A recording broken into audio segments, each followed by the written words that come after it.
an infinite amount of cash at the Federal Reserve. There is an infinite amount of cash at the Federal Reserve.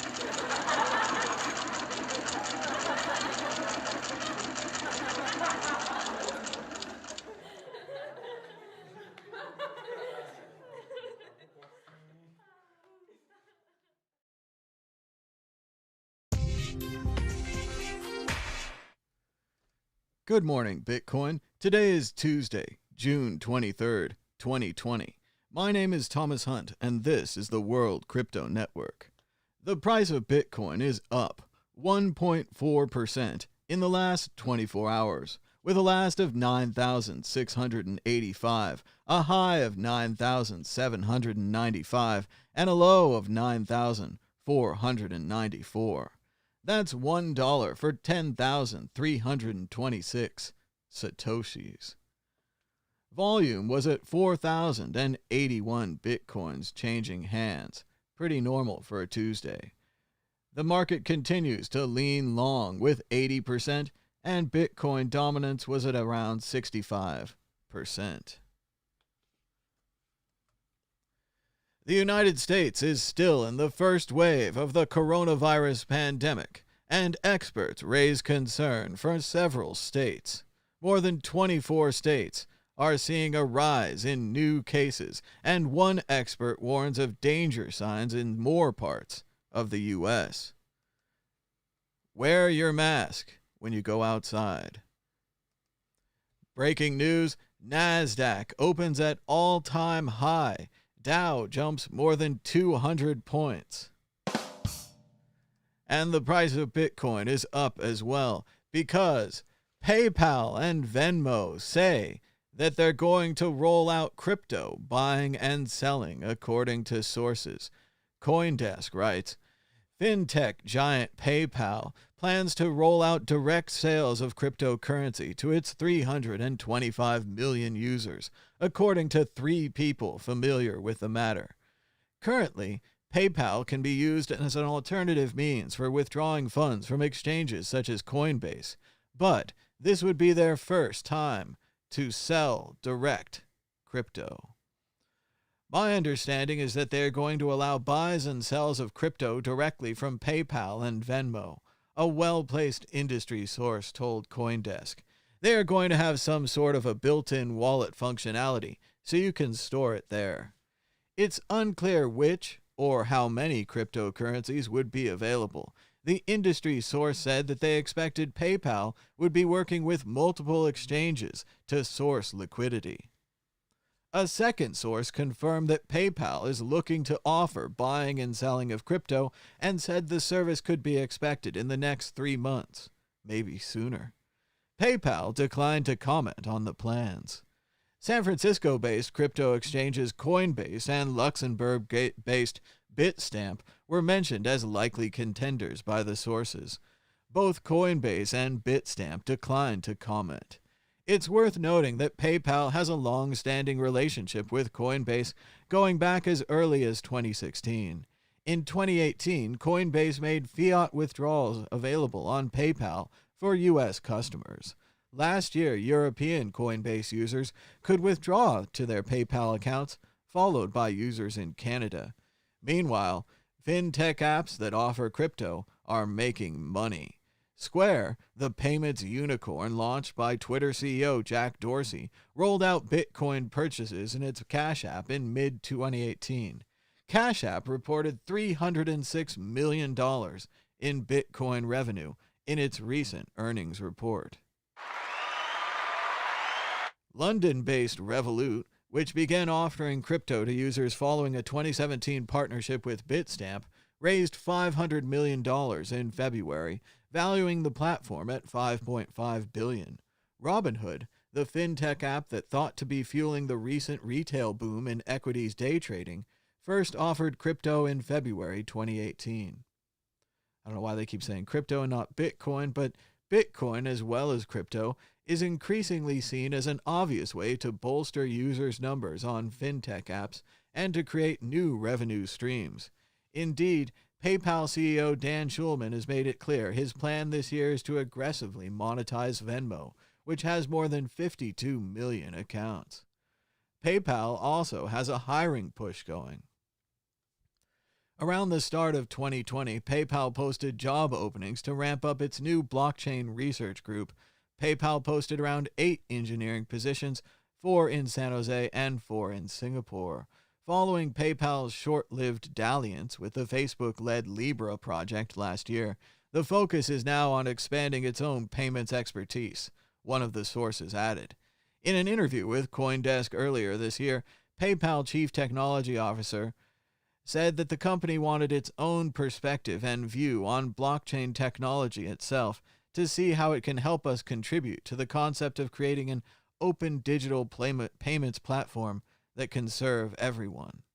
He said he was unable to comment on any of PayPal's specific plans. We are a strong believer in the potential of blockchain. The digitization of currency is a matter of when, not if. PayPal's also said to be hiring crypto engineers amid rumors of Bitcoin integration. There are 2 public-facing job listings for crypto pros to go to work for PayPal. Oh, come on, Cointelegraph. What's with this art? At least put a Bitcoin logo in there. PayPal logo, anything? Is Ethereum price on course to $300 as DeFi coins skyrocket? Ethereum's Ether is taking advantage of Bitcoin rallying early this week and looks to break a key resistance level on the road to $300.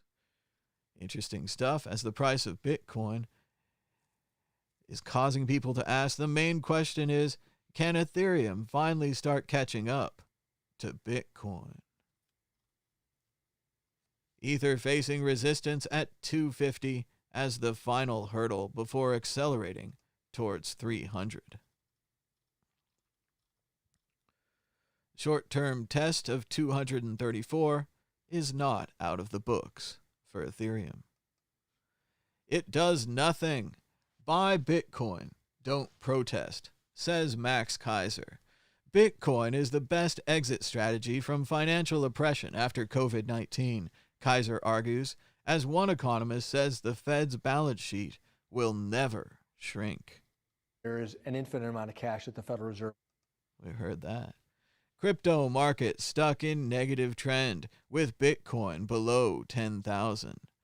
Does seem like the big number is holding us back. And we talked about PayPal and Venmo. Bitcoin can be now purchased with cash at 7-Eleven and CVS with this new app.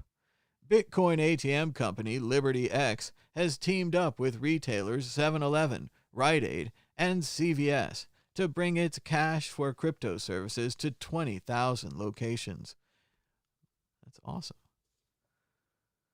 You can now pay for Bitcoin purchases in cash at 20,000 participating locations across the U.S. For right now, most fees are waived, but you'll have to join a wait list to use this service.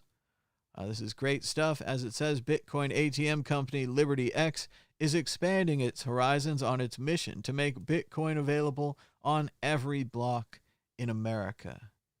Rather than dealing with ATMs, LibertyX is making it all possible through their iOS or Android app, which is then scanned at a participating retail location to make the cash transaction.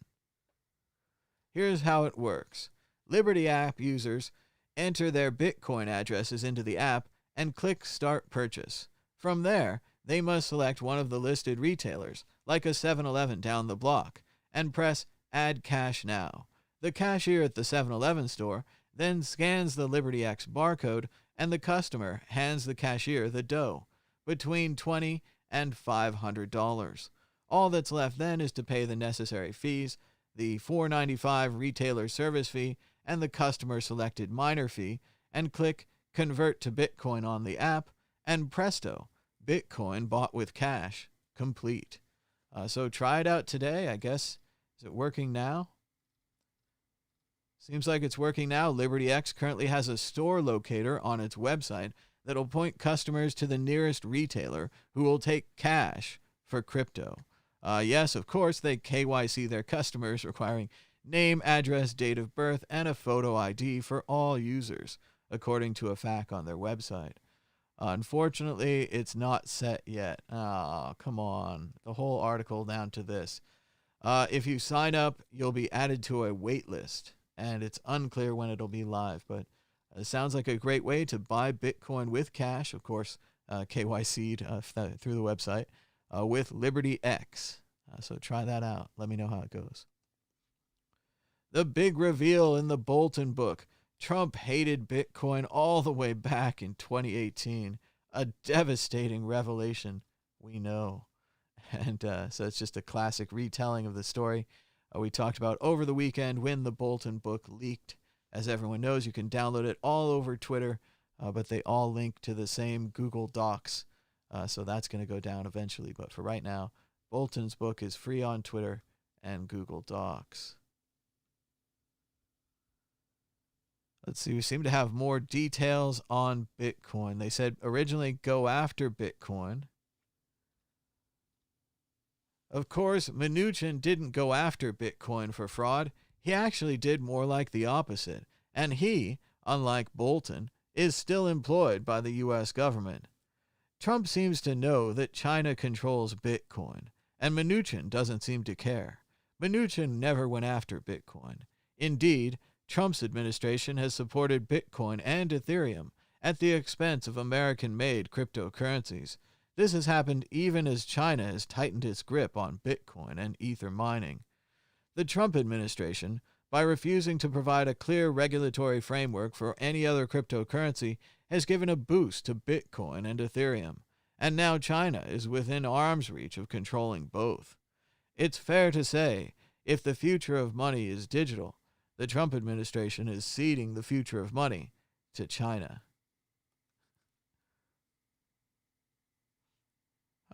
Interesting stuff from John Bolton's book. Thanks so much for watching The Thomas Hunt Show. Be sure to give us a thumbs up and a share. Subscribe down below to the World Crypto Network. We do these shows every day around 9 a.m. in the morning. The more likes and shares we get, the more people will watch the show and the more people join you in the chat. So it's good for everybody. Check it out at worldcryptonetwork.com for podcasts, YouTube, and other links. You can also check out worldcryptonetwork.store, a great place to get your World Crypto Network, the mug. I ordered mine. I don't know where they are. I'm going to check the mail today. Now that I've mentioned it, there's a good chance that I'll probably have my own World Crypto Network, the mug, soon. Also, check out World Crypto Network, the audio podcast. Audio versions of these shows on Apple, iTunes, Overcast, Spotify, many other places where podcasts are served. The World Crypto Network podcast on Apple iTunes, now up to date again. The price of Bitcoin is up 1.55% in the last 24 hours, and basically since I started working on this show. That's a last of 9,698, a high of 9,795, and a low of 9,536. That's $1 for 10,310 Satoshis. Volume's a little high with the PayPal news, with 4,089 Bitcoins changing hands this weekday. The market continues to lean long, with 80% going that direction, and Bitcoin dominance is at 65.62%. And now, the news. There's a Trump rally in Phoenix, Arizona today, and it's in a megachurch. These two guys are representatives of the megachurch, and they want you to know that they've developed new technology at their megachurch. It sounds like deionization technology. They're going to clean the air and keep everyone safe today at the new Trump indoor rally. There goes a Spreaker. At the new Trump indoor rally in the coronavirus hotspot of Arizona. Let's watch and remember, if you went to the rally tonight, to the megachurch, you'd be trusting your life with these guys. COVID-19, here at Dream City Church. We're probably the first church in the nation to... Yeah, we've installed Clean Air EXP. We have a local Arizona company. It was technology developed by some members of our church. And Ionization, is that what it is? ionization, it's ionization of the air, and it takes particulates out, and COVID cannot live in that environment. So when you come into our auditorium, 99% of COVID is gone, That's killed, correct. if it was there in the first place. So you can know when you come here, you'll be safe and protected. Thank God for great technology, and thank God for being proactive. Amen. Bless you guys. COVID-19. Thank God for great technology. So everyone will be safe today at Trump's rally in Phoenix. They have deionization technology. 99.9% of COVID killed. And now, more news. Oh no, it's not working. It's somehow changed. Something is different about this webpage.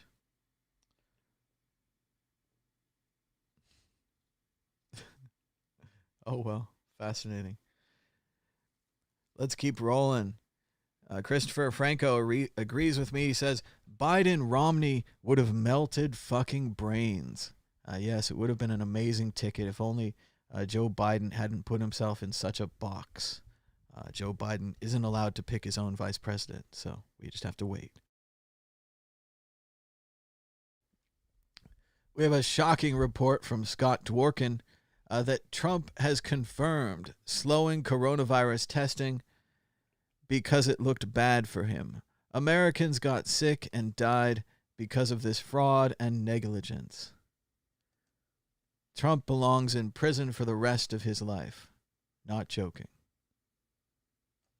Powerful stuff from Scott Dworkin as I stall and work on the Twitter view. I tried to make it bigger, and instead it got too big. Open Broadcaster is very powerful. Maybe too powerful.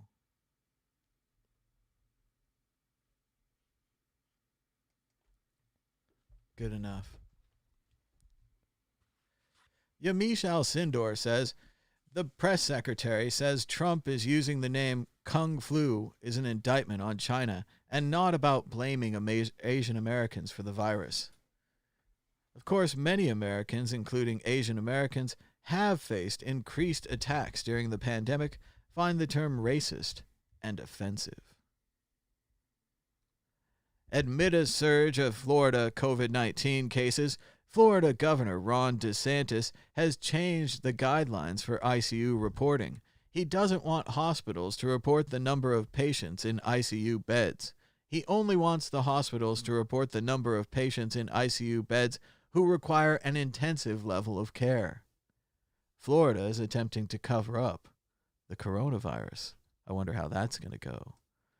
John Bolton, as we read in The Expert, believes that Trump handed the digital future to China by going after Bitcoin. Bolton thought it was a mistake for Trump to go after Bitcoin, leaving China seemingly in control of Ethereum and Bitcoin by dominating the mining. In the span of 3 months, Andrew Yang began his own podcast, started a new nonprofit, started to get cash directly into Americans' hands, began the fight for our data rights, started a movement to combat racism against Asian Americans during COVID, sued New York City, and won. Why can't we have Andrew Yang as president? How about Andrew Yang as vice president? Why does Biden have to be in a box? Andrew Yang is an Asian American. He's a minority. He could be vice president, right? I guess he's not a woman. Dan Rather writes, in 2016, President Trump claimed voter fraud to explain his loss in the popular vote. It was a lie. Now, with horrible polling, he's trying to delegitimize the vote through suppression and more lies about voting by mail. This is a big story. Put all his allies on the record. Dan Rather, legendary newsman, still throwing it down on Twitter. Then we had the major news scoop by CoinDesk that PayPal planned to offer direct sales of cryptocurrency to its 325 million users, according to 3 sources from CoinDesk. Major news in Bitcoin. It's sad that wearing a mask has become controversial. It shouldn't be. It's something we can do collectively to slow the spread of COVID-19. Everyone should wear a mask. As Dr. Scott Gottlieb says, universal masking is one of the simplest interventions we can embrace as a way to reduce COVID spread and safely reopen our economy. Other measures with equal or better impact on reducing the spread are far more intrusive to our lives. We should embrace easier solutions while we can. And if you go out to go shopping or something like that, please wear a mask. Protect other people. Wear a mask. Psychedelic El Barto says, the honey badger destroyed Jihan and Bcash. We all saw it coming, though. That is true. We all saw it coming, and we predicted it live on the air. Bcash and Jihan made a major play against Bitcoin. As they say, they went after the king. And if you go after the king, you best not miss. As the popular quotation says. Kayleigh McEnany ties herself into knots trying to defend Trump's comments about slowing down the coronavirus. At first, it was a joke, it was made in jest, and then it wasn't a joke. It was serious again. Congress must remove Bill Barr from office before he does further damage to our democracy and to American safety. Sign this petition now to call for the impeachment and removal of Attorney General Bill Barr. Caitlin Collins, CNN, writes, no legitimate media organization has called the coronavirus the Kung Flu, despite what the White House claims when trying to defend the president's use of that phrase Saturday night. Calling it that is not the same as referring to it as the Chinese coronavirus. Here's a film in 3 acts. It's just a classic old little Twitch video. You can see the guy litters out the window. The girl picks it up, throws it back in. Guy gets out to start trouble. Closes the door and slams it. A film in 3 acts. Let's listen to Kayleigh defending the president's Kung Flu remarks. Basically, she seems to say that he didn't say it, but we all know he said it. Last July, President Trump declared himself the least racist person there is anywhere in the world. Why does he use racist phrases like the Kung Flu? The president doesn't. What the president does do is point to the fact that the origin of the virus is China. It's a fair thing to point out as China tries to ridiculously rewrite history, ridiculously blame the coronavirus on American soldiers. This is what China's trying to do. President Trump is saying, no, China, I will label this virus for its place of origin. That's what he's saying by using the racist phrase Kung Flu? He is linking it to its place of origin. What does he have to say to Asian Americans who are deeply offended and worried that his use will lead to further attacks of discrimination? So the president has said very clearly it's important that we totally protect our Asian community in the U.S. and all around the world. They're amazing people, and the spreading of the virus is not their fault in any way, shape, or form. They're working closely with us to get rid of it. We will prevail together. It's very important. So it's not a discussion about Asian Americans, who the president values and prizes as citizens of this great country. It is an indictment of China for letting this virus get here. And I would also point out that the media blames President Trump for using the terms China virus and Wuhan virus when they themselves have used these very terms. The New York Times called it the Chinese coronavirus, Reuters, the Chinese virus, CNN, the Chinese coronavirus on January 20th, Washington Post, January 21st, Chinese coronavirus, and I have more than a dozen other examples. Category Kayleigh. Kung Flu is extremely offensive to many people in the Asian American community. To be clear, are you saying the White House does not believe it is racist? To be clear, I think the media is trying to play games with the terminology of this virus, where the focus should be on the fact that China let this out of their country. The same phrase that the the media roundly now condemns has been used by the media. I can go more examples. Wuhan virus, CNN said on January 22nd. Again, her defense works if he had only said Chinese coronavirus or Wuhan virus, as she said right there, if it was just an attempt to geographically locate the disease, which again is not the preferred nomenclature, right? Asian American, please. Dude, we're not talking about the guys who built the effing railroads here. We're talking about a guy who peed on my fucking rug, right? I mean, this is the classic argument from Big Lebowski, right? The president used the term Kung flu. He didn't say Asian American flu. He said Kung flu.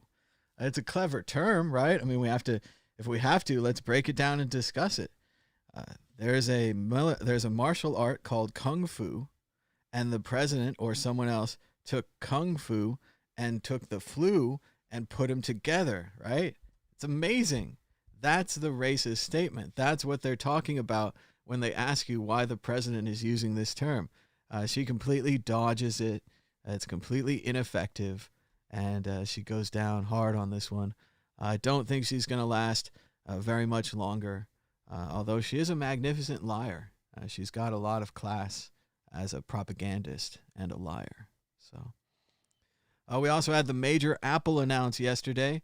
Apple announced that they have Car Key now for a BMW Series 5. You'll be able to unlock your car with your phone, start up your car with your phone, everything that you've ever wanted.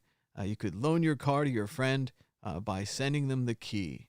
You could probably also do that for valets and everywhere else that would accept your car key. So it's a pretty cool announcement. A lot of other iOS announcements. Maybe we'll talk about them later. Mainly widgets. So Android users, I hear you making fun of me. But yes, my iPhone will finally have widgets, which is going to enhance my favorite game, moving around my icons. I'll now also be able to move around and resize my widgets, making my screens even that much harder to lock down and perfect. Dan the Dark Pill, however, used the announcement of Car Key as a great chance to make fun of Ethereum and the DAO. A lot of people have forgotten, a lot of people never knew it in the first place, but the very first DAO, unfortunately, for history, there's lots of great ideas for digital autonomous corporations, right? Like I always thought a record label was a great idea for this thing. It gives you the money up front. You go record the thing, you upload it to iTunes, it makes a certain amount of money. That money goes back into the record label. The record label then takes that money, cuts it up, gives it to other artists. They make records. It's a proof of record system, right? They have to make the album to get the money, and it probably runs out of money. But in the same way, if someone wanted to support the record label DAO by putting money into it, say like an angel investor, and they just put, $100,000 every year into the record making machine, there would be more music, right? And this could be used for anything else, for reducing poverty, increasing the amount of the rice that we grow, whatever you want to do. But instead, in their infinite wisdom, those kids that just ran ahead of everyone else, they just went straight ahead. And the Ethereum kids over there on the DAO, they called themselves the DAO. So they took the term away from everyone else. They could have called it Slockit DAO. That would have saved the term for everyone else. Other people could still use it. Unfortunately, the term is really, it's slocketed now. But they wanted to create smart locks. Their company was called Slockit. And the goal was, as here it is, Dan the Dark Pill, take it away. It's weird that Apple did this rather than raising $150 million in an ICO, forming a DAO on whether or not to vote to award this money to themselves, to put this on a blockchain, then getting hacked for $50 million because of buggy code, then forking Ethereum so they could get their money back and abandon the idea. It really sums it up nicely, because that is what happened. Everyone's forgotten, and many people didn't know in the first place, but that's the story of Slockit and the DAO. You were going to have a magical key, and you'd keep the keys on a blockchain, something like Ethereum. Maybe those ERC20 tokens would be great for keys, and you could give people the key to your house and the key to your car, and you could revoke it. You could have permissions and all these great computer science things that we do with computers, we could do with physical keys in the real world, thanks to the power of Slockit and Ethereum. But Apple just went ahead and did it anyway, so oh well. The White House is further muddling the Southern District of New York District Attorney story. At the press briefing, the press secretary said that the president held Mr. Clayton in very high regard and wanted to nominate him to this position in SDNY to keep him in government. The DOJ said this was the Attorney General's decision and then went to Trump when Berman refused to step down. This is again part of that idea that they were just shuffling people around and that Berman was just supposed to abandon his investigations and take another job. He would have been taken care of, right? He would have kept making money. He would have been fine. But all the work he'd been doing on those investigations would have been stopped, and a new team would have to come in, and maybe they decide not to continue those investigations. It was just a shuffling of chairs. But then this Berman guy refused to just shuffle chairs. That's when Barr had to step in and fire him, or say that the president fired him. The president said later that he wasn't involved. So no one really knows what happened or what's going on, but it does seem like it was a attempted shuffling of chairs to end the investigations that turned out to be a firing to end the investigations. Boy, I sure hope that they don't end those investigations. The press secretary also suggested that the Trump administration, Jim Clayton, will still be moving into the Manhattan U.S. Attorney job, despite Senator Lindsey Graham signaling that he won't move forward with the nomination without the sign-off from 2 Democratic senators, which means the nomination is dead on arrival. They also talked about the idea that the nomination and the position of Attorney General or U.S. Attorney for the Southern District of New York would go to the assistant for Mr. Berman. So Berman would be choosing his own replacement, likely meaning that the investigations would continue. So this is not really a victory for those looking to remove and end these investigations.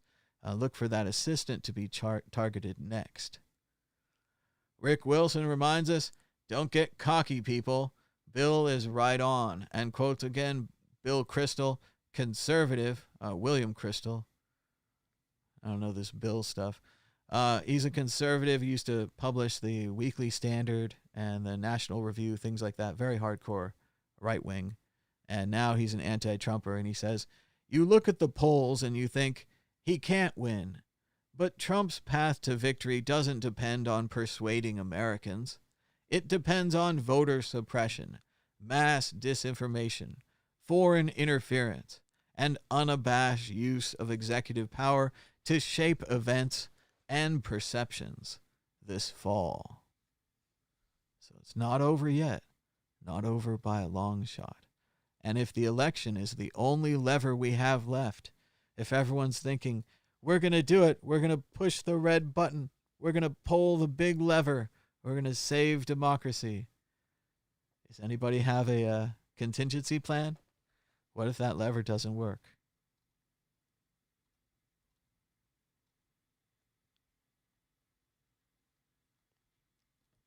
This is pretty good. We might have to read this whole thread. Let's check it out here. Oh, that's what happens when I go to the thread. It breaks it. Twitter, you're so crafty. This is Justin M. Bourdeau at Justin M. Bordeaux. He says, okay, let me break this down for you. The K-pop kids didn't cause the rally to be poorly attended. Having an indoor rally in the middle of a pandemic did that. What the kids did do was absolutely wreck the Trump campaign's voter tracking and ID system. Let me explain. At their most basic level, campaigns are about 2 things. Number 1, figuring out who's going to vote for you, and number 2, getting them out to vote. There's some persuasion in there, but for this purpose, we will shelve it. Campaigns will score voters on their likelihood of support and their intention to vote. A person who attends rallies, gives money, and votes in every election would be an A1 voter. A person who only votes in presidential years but still signs up for an email list is a B3. High support, high voting people are gold. Identifying them is vital to a winning campaign. Here's why the TikTok army did what it did was so bad for the campaign's so-called Death Star. They claimed 1 million signups. That's 1 million highly engaged potential voters. 1 million people willing to go to a rally is the motherlode of campaign data. You can milk that list for fundraising, future events. Even a 1% return rate on a direct mail would be huge. The down ballot campaigns will give you whatever you want for that list. But for the Trump administration, that data is clearly garbage. It's sugar in the gas tank. There's no way to parse the trash data out from the real stuff. Going after all those cardboard cutout supporters is a massive waste of campaign resources.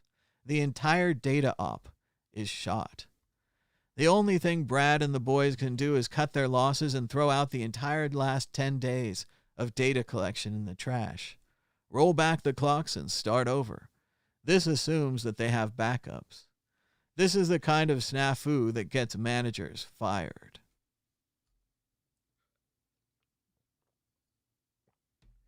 And of course, remember that Brad Parscale famously took credit when he was claiming that they had 1 million signups. He said that it was a massive data haul. He said those words publicly on Twitter. He bragged not just that people were signing up for the event, but that it was a data haul. Impressive stuff from the K-pop kids. Florida is changing their ICU reporting. Gwen Graham writes, "Wow, the level of COVID deception in the Governor Ron DeSantis administration is appalling. If intensive care unit beds are full, the beds are full and unavailable. This is a dangerous change, folks." And Florida is trying to change the reporting from occupied ICU beds to occupied ICU beds in need of intensive care. It's a clever little switch. Here's some of the new features coming to Mac OS.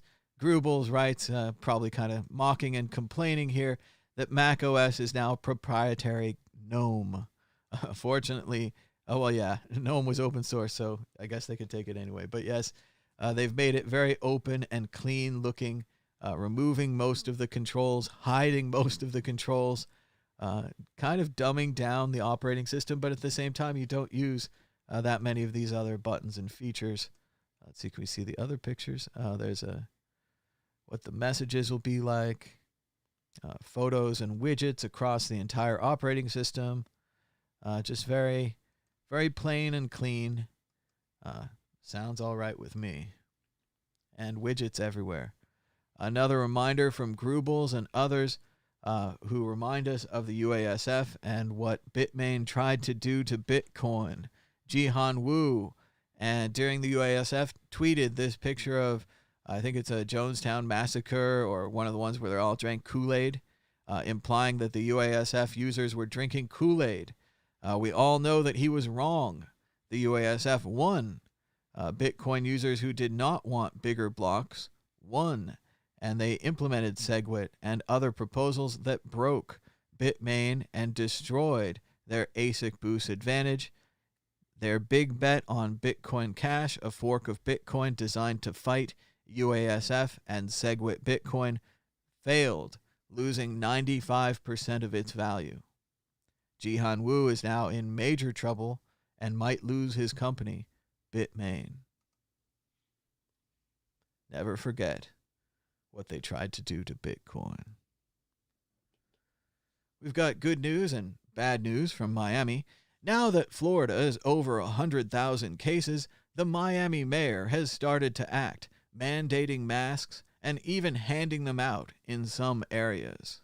And again, we don't have any national leadership in the United States. We have a complete leadership crisis.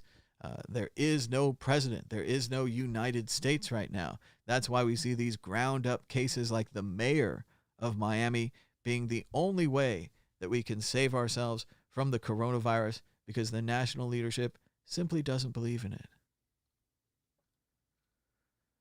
SoCal writes, I always knew that PayPal would eventually surrender to Bitcoin, but after a decade of financial persecution at the hands of PayPal, they can fuck right off with their crypto buying and selling. I won't be using them. And certainly it's not about crypto users who have definitely been messed with by PayPal for doing the same thing that PayPal is about to start doing professionally. Buying and selling Bitcoin on buying and selling Bitcoin on PayPal has always been a problem in the past, as well as just sending things generally on eBay. PayPal is the king of freezing people's accounts. They had massive fraud problems and continue to have them. Now they're going to bring all that to Bitcoin. All right. White Rabbit reminds us that the US dollar is infinite, There is an infinite amount of cash at the Federal Reserve. whereas Bitcoin only has 21 million units. Choose wisely where you store your time value. I think this is an important idea we need to remember. It's always about our time. It's always about our time value. If you're working right now, you're probably working on a clock. You're probably working on time. Wouldn't it be great to get some Bitcoin and to buy some of that time back? Charlie Shrem is excited because many of us came here after PayPal banned us, and now we've tamed the beast.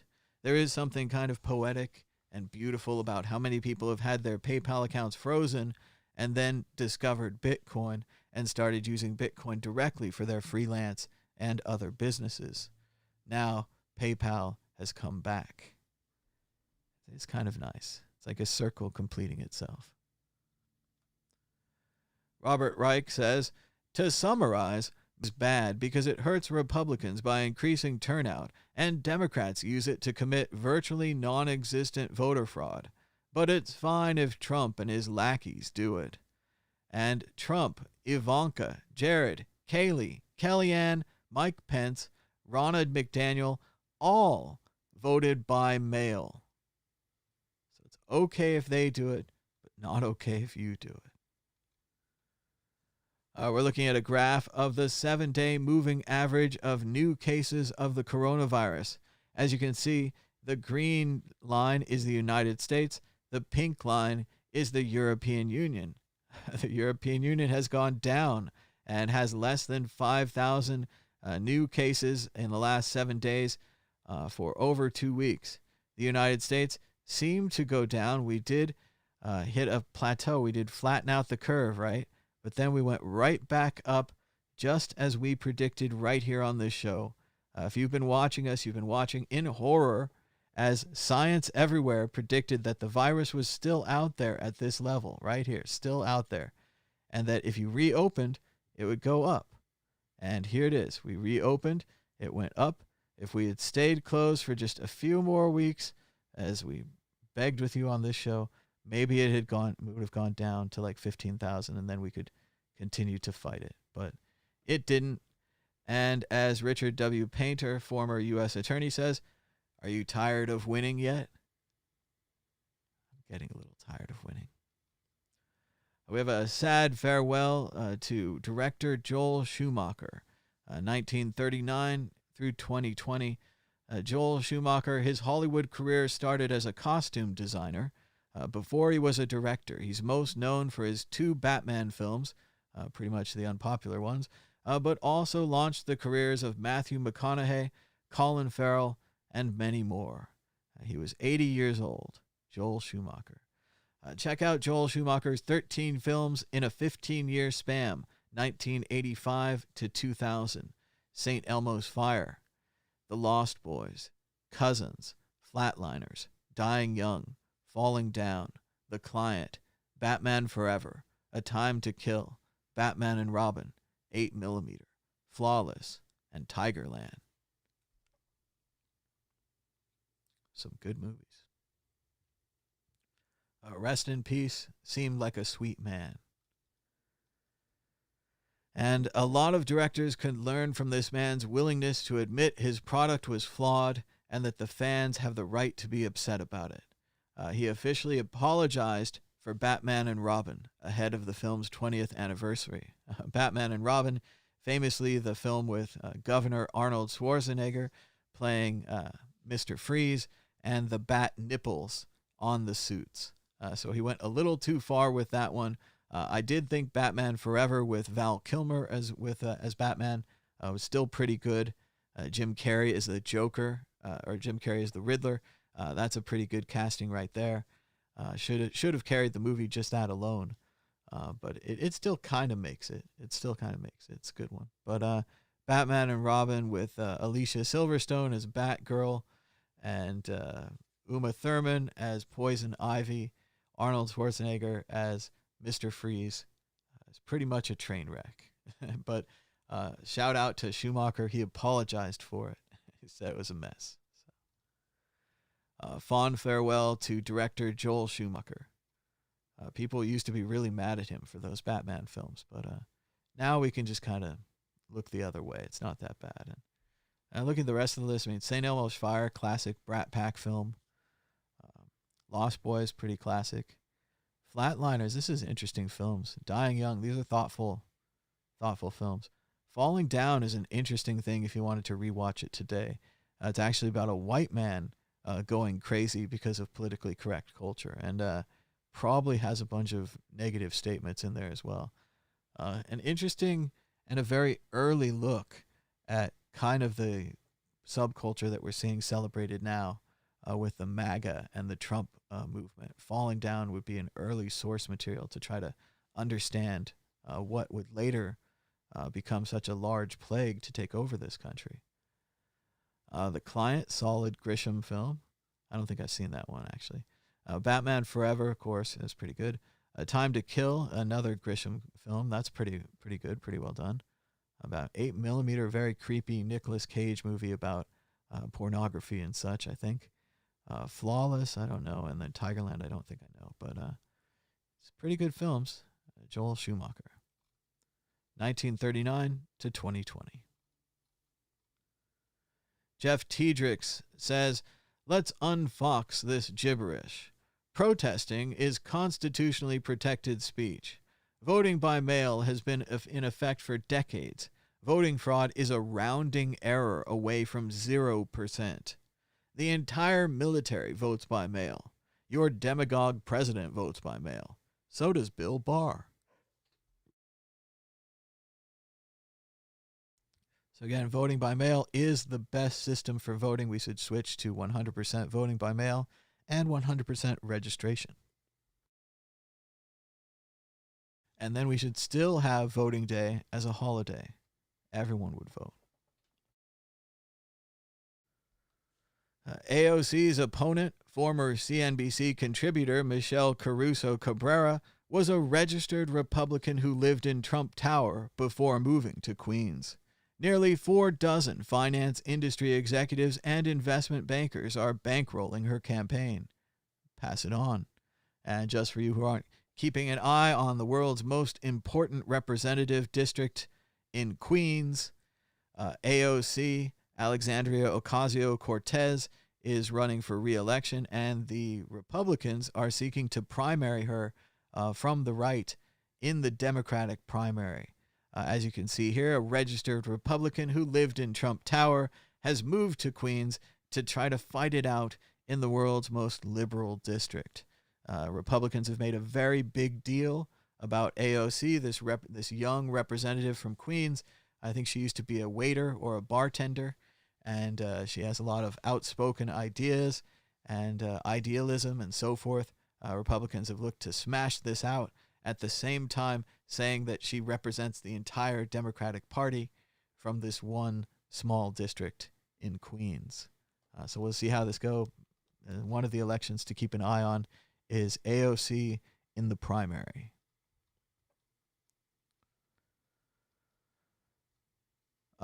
Peter Navarro said that Trump was joking about slowing down coronavirus testing. Kayleigh McEnany said Trump was joking. The entire right-wing ecosystem said Trump was joking, but Trump says no, he wasn't joking. He did slow down coronavirus testing. He wants to slow down coronavirus testing. And he continues with this ridiculous idea that testing causes the disease. Just a quick recap from The Simpsons. There's a great episode where Lisa explains to Homer that's specious reasoning, because Homer believes since the Bear Patrol has been instituted, there are no bears in the neighborhood. Therefore, the Bear Patrol is working. And Lisa says, no, that's specious reasoning. By your logic, this rock keeps tigers away. And Homer says, without missing a beat, he says, Lisa, I would like to buy your rock. So here we have at the presidential level, first, the Big Lebowski, Asian Americans, please. Now, Homer Simpson with specious reasoning that testing causes the virus and that more testing leads to more virus and that if we didn't test at all, there would be no virus. It doesn't make any sense at all. Also, we're ignoring per capita numbers again.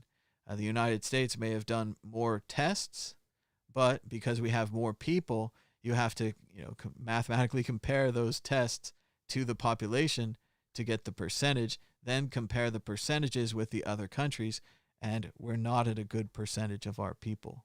We've not tested all of our people for the virus even once. But anyway, let's hear him defend it once again. Homer Simpson, now President of the United States. On Saturday night, you said that you told your staff to slow the testing down to improve the numbers. Does that mean someone watching this right now on their local news is not going to get a test because you asked your staff? We do more testing than any country in the world by far, 25 million tests. Other countries do 1 million. Every time you do a test, as you do more tests, it shows more and more cases. So we're so far advanced, both in terms of the quality and the amount, and we're doing all these tests and it shows cases. If other countries aren't doing, or if we did slow it down, we wouldn't show nearly as many cases. You're showing people that are asymptomatic, you're showing people that have very little problem, you're showing young people that don't have a problem, but we're doing so much testing, 25 million tests, nobody thought that was possible. But did you ask to slow it down?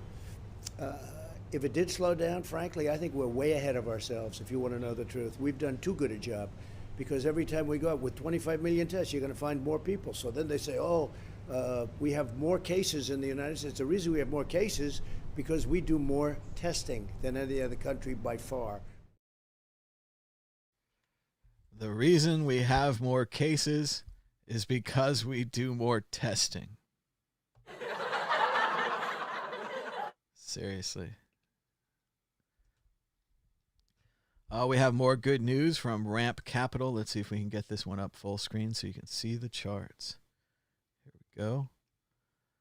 Looks like Biden joins the new 52-week high list, and Trump has entered into a bear market. These are the prediction markets where people gamble their own money on who will win the presidential election. You can see Biden pull out of the pack here as Warren's chances fade. We can see an early front runner here. Is that supposed to be? Oh, that's Sanders at the end and Warren here at the beginning. So Warren had a big chance here at the beginning and went down. Sanders had a big push at the end, but Biden up to the top. Then Biden began competing with Trump for who would win head-to-head. And recently we've had a major cross with Biden pulling far ahead of Trump and Trump entering into a jagged downward decline. They now say, according to the prediction markets, this is people betting with their own money, 54.8% chance that Biden will be the next president, a 41% chance and falling that Trump will win, according to prediction markets. The Culinary Union in Las Vegas says that masks should be required in all public places of Nevada hotel casinos. And this is another one like not wearing masks early that is going to be seen as a classic blunder and a major long-term destruction to tourist value. Las Vegas did not require masks. The governor failed and did not require masks because he, quote-unquote, feared a rebellion, certainly a rebellion of stupid people not wearing masks.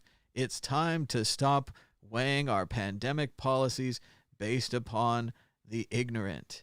If you're ignorant to wearing masks, we have to deal with that problem directly. We can't just not protect everyone else.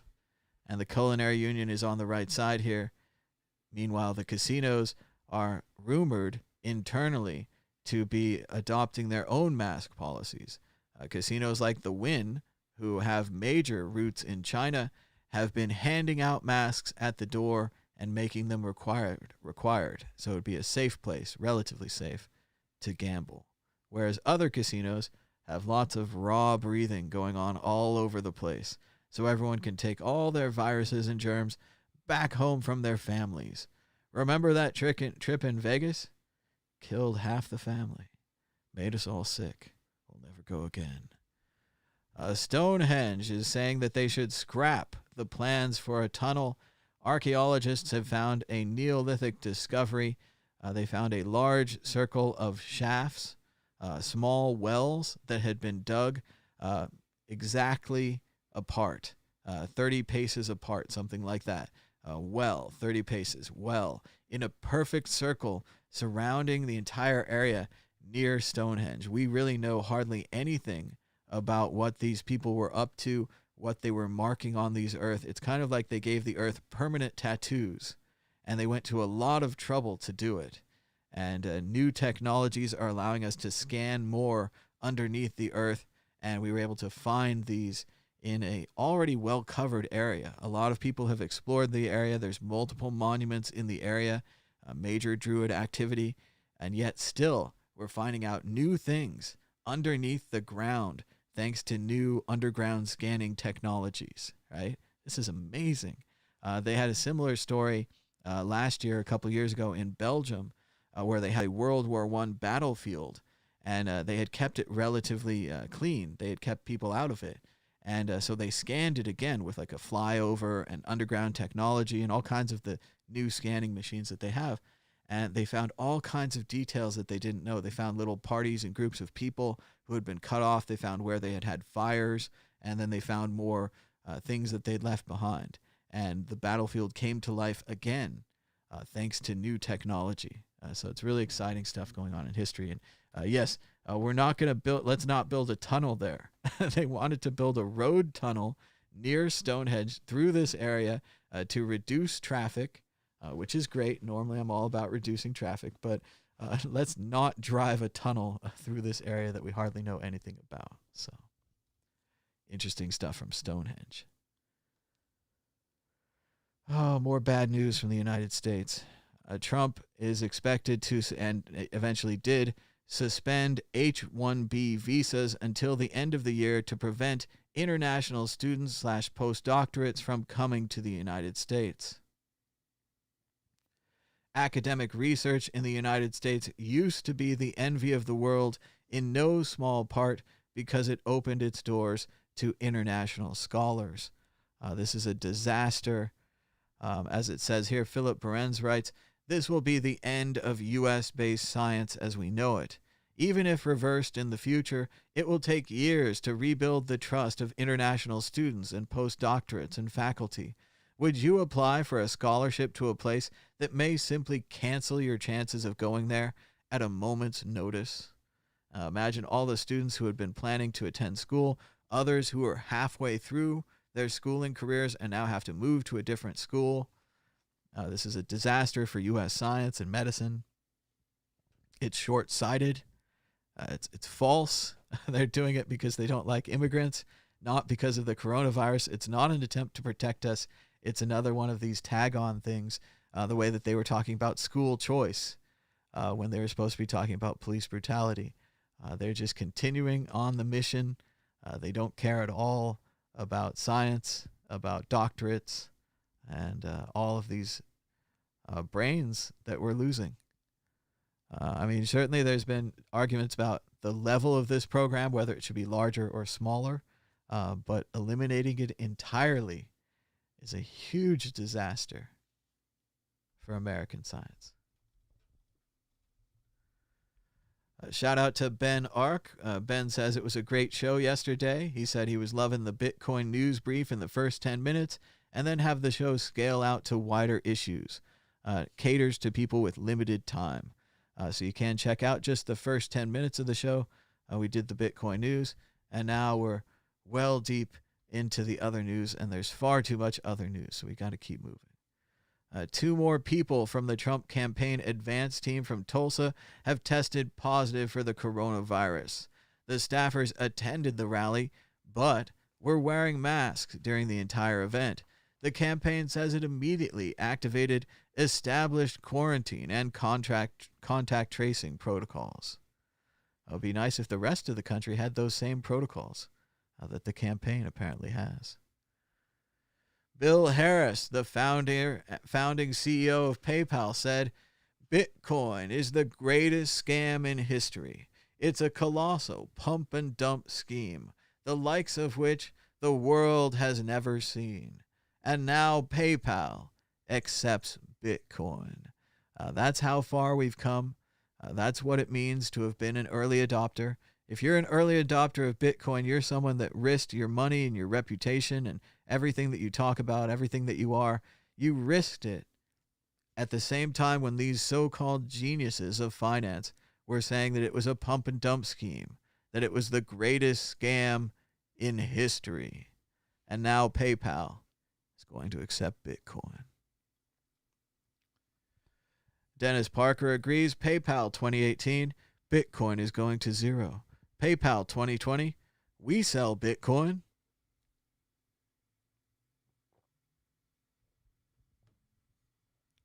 It's a pretty major change. And a beautiful moment after another distressing and sad moment in America. NASCAR drivers march in solidarity behind Bubba Wallace after a noose was found in his stall. And yes, this is a restricted area, they say, on the NASCAR world. In the garage, in the stall, only, say, media, other drivers, other garage workers, engineers, and so forth would have access to putting up this noose. But someone hung up a noose there, and then all of the drivers and all of the pit crew and everyone else seemingly involved in NASCAR at the race got out and pushed Bubba Wallace's car to the first position. They all stood behind him in solidarity.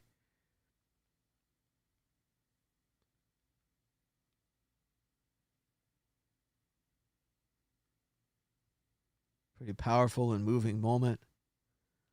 Reminds me of when Colin Kaepernick protested for police brutality and everyone came out against him. But things have changed now, and this is good to see from NASCAR, formerly the place where you would see Confederate flags. And the noose was likely given to Bubba Wallace here because of the ban on Confederate flags. And now NASCAR, even, the NCAA, the College Basketball Association and elsewhere, said they would not remove all tournaments from states that still had the Confederate flag as part of their flag. So slowly but surely, things are changing, at least symbolically.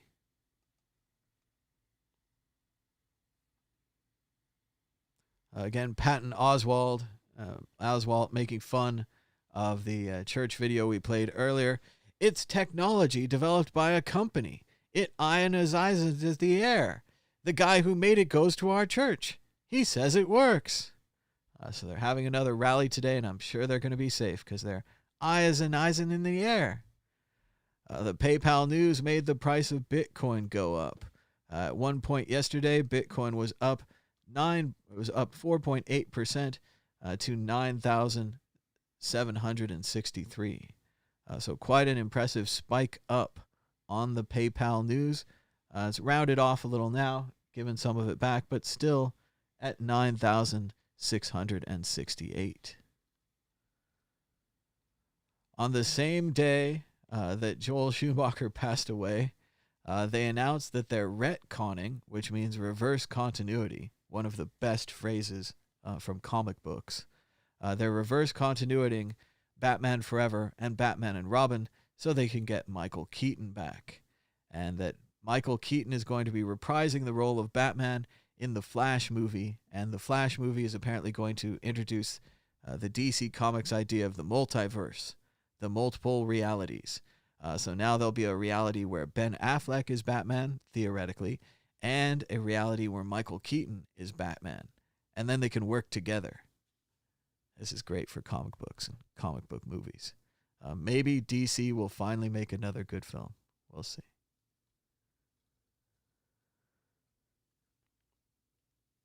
To all of you Donald Trump enablers at the White House and GOP who said Trump was joking about slowing down testing, he made you look like liars and fools again. He's not joking. He's pathetic, stupid, and dangerous. Ted Lieu, candidate for the U.S. House in the California 33 District. Trump tweets again, and he got flagged for this. Trump says, because of mail-in ballots, 2020 will be the most rigged election in our nation's history, unless this stupidity is ended. We voted during World War I and World War II with no problem, but now they are using COVID in order to cheat, using mail-ins. And let's go to Commander William Riker for a response on this. Twitter video. Your plague. Let's try one more time in a new window. Not this time. No, not this time. It's totally made up. Pure fiction. It's fiction. It's fiction. We made it up. We made this one up. It's a made-up tale. It's a total fabrication. It never happened. It never happened. This one was invented by a writer. Not this time. It never happened. It's false. It never happened. It's a fake. It's fiction. It's an urban legend that never happened. No way. We got you. Not a chance. Not this time. It never happened. It never happened. We made this one up. It's fiction. We made up this one. We made it up. Not this time. Wrong. Not this time. Not this time. You're wrong. Not this time. It never happened. Not this time. It's fiction. It's wrong. It never happened. Another great little ad poll there by the Lincoln Project, putting that together. Looks like Riker used to host some kind of an Unsolved Mysteries or something on the Sci-Fi Channel, and it seems like every single time it didn't happen. And somebody cut that all together just in time for the president. Here's a renegade investor reminding us of PayPal versus Bitcoin, a short story. August 14th, 2018. Bitcoin is useless as a payment mechanism and ridiculous as a store of value. Ex-PayPal CEO says Bitcoin will continue to fall because there's just no value there. Former PayPal CEO Bill Harris told CNBC on Tuesday.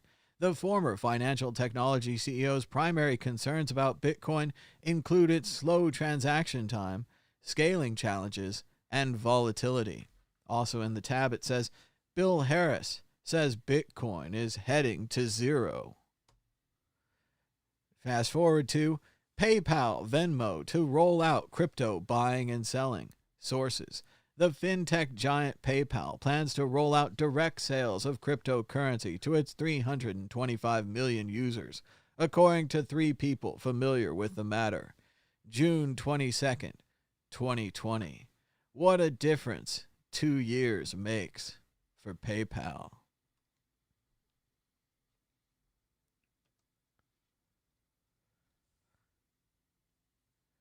Renegade Investor reminds us Bitcoin is more powerful than every government, central bank, investment bank, and corporation combined, and they are all starting to realize it. More and more people are talking about the fireworks surge in several cities, and it's prompting various theories. So no one knows why there are so many professional-looking fireworks suddenly being given out to kids all over neighborhoods in America, maybe just to scare people with loud noises. It certainly scares the dog. The Supreme Court has limited the SEC's power to recoup illegal profits from wrongdoers, one of the agency's most potent legal weapons. And again, this is the worst Supreme Court of our lifetime. They're going to spend the next 20 or 30 years taking away rights from American people and giving those rights to corporations. Here, the Securities and Exchange Commission is being stripped of its power to recoup illegal gains. So less punishment for Wall Street, less freedom for you. Thank you, Supreme Court. Illegal fireworks are seen nightly across Las Vegas ahead of July 4th. And hopefully it's just pent-up demand from coronavirus and people being inside, but it does seem like it's spreading. New York City, Las Vegas, and Los Angeles have all reported increased firework activity. This guy says, I just saw a turtle run from 12. I'm crying. Let's check out this quick nature video of a turtle running away from the police. Police comes up to help him out. As long as you lift it from behind, you're good. Hey, I'm trying to help you out. Look how fast he runs away from the police. As long as you Look lift at it from that behind, turtle you're good. run. Hey, I'm trying to help you out. Yeah, just get it off. Even the turtle is afraid of the cops. A harsh indictment of our times.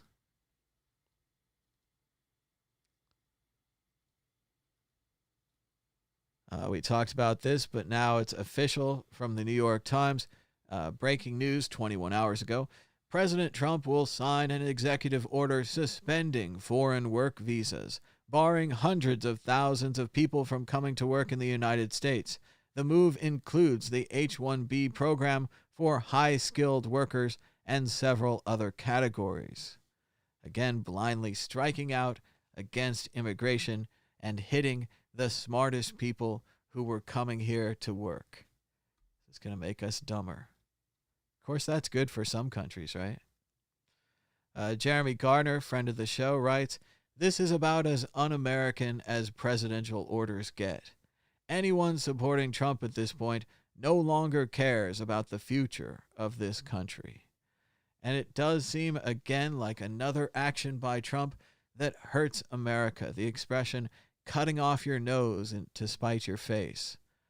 Something like that. Penny wise and pound foolish. He's just seems like he has no interest in the future of America at all. It almost seems like Trump owes a large amount of money to someone, and that whenever he has to make a big decision, he has to run that decision by someone else. It almost seems like that. It's 108 degrees today in Las Vegas, supposed to be a record-setting 109, so I wasn't going to go outside anyway. But it would have been nice to go to some air-conditioned casino or movie theater if only they were all wearing masks, but they're not. Even then, huge risk. Trump's campaign insisted he was joking. Trump was given a chance to directly address the issue. All he had to say was, "No, I was joking. I never asked to slow down testing." But he didn't say that because he was not joking.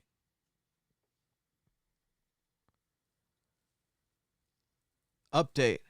Craig Wright's PhD thesis has been removed from the Charles Strutt website. There were allegations of plagiarism in Craig Wright, alleged Satoshi Nakamoto, in his college PhD thesis. It has now been removed from the website. Previously, the Twitter account for Charles Strutt University announced saying, "Hi, everyone. We are aware of the allegations and are investigating them. We won't be commenting further publicly. We respect every student's right to privacy." So if they did find plagiarism in Craig Wright's PhD thesis, it's unlikely there would have been an announcement. Thanks to Painted Frog on Twitter for acting as a sort of warrant canary here, notifying us that the publication of his thesis has been removed. Another chink in the armor of supposed Satoshi Nakamoto. We had some action in Washington, D.C. Reporters were told to leave the White House amid reports protesters attempted to remove an Andrew Jackson statue nearby. And here's one of the reporters kicked out of the White House, now broadcasting from the street. It does seem like the protesters attempted to remove the Andrew Jackson statue. Here you can see the statue with large ropes or tethers tied to it Several protesters are on the platform attempting to remove the statue of Andrew Jackson. You can see the other protesters, arms linked in front of them, forming a line, attempting to keep the Secret Service and police back from the statue. The problem with defending a statue like this is that the protesters always know where it is. So it's always under threat once something like this happens. Story continuing in Washington, D.C. Kentucky cut the number of polling places from 3,700 to a mere 200 for its primary, reports the Washington Post. Voters report delays in getting mail-in ballots, but a judge has dismissed concerns of voter suppression. Its biggest county, where 22% of people are black, will have just one polling place open. Kentucky, home of Mitch McConnell, the worst senator in the world. Adam Newman writes, "Can you please stop setting off fireworks every night? Asking for a friend." And he's not the only one. Have a dog hiding in the bathroom. It's the hottest day of the year so far in Las Vegas. A record-setting temperature of 109. Well, not even a record. The normal temperature is 101. That's a lot. And the record would have been 115. That seems almost unbelievable. But yes, 109. I don't know, 40 maybe in the other system, 42, something like that. Very, very, very hot today in Las Vegas. So staying inside, drinking lots of water. I hope you do the same if it's hot where you live. It sounds like Bill Barr lied to the New Jersey U.S. attorney as well. Josh Marshall writes, mini scoop. New Jersey U.S. Attorney Craig Carpenino held a conference call Saturday morning with his entire staff and told them he'd only agreed to take over the SDNY because Barr had told him Jeff Berman had resigned of his own volition. It was the first he'd heard about the firing. So once again, they were trying to move around people within the administration. They didn't tell Berman. Berman learned of his resigning from the press. Then he said, "I'm not resigning." Then he was fired. So serious cover-up going on here. Yet another Saturday night massacre, although this one started on Friday for the Trump administration.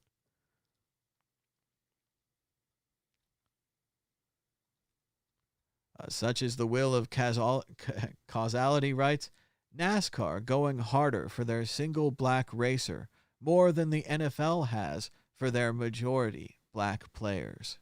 And it is a big comparison how NASCAR is standing up for Bubba Wallace, shaking hands here, hugging, just showing a lot of respect, especially, well, after they showed disrespect with the noose. So it's kind of an up and a down, right? But compared to the way Kaepernick was treated by the NFL.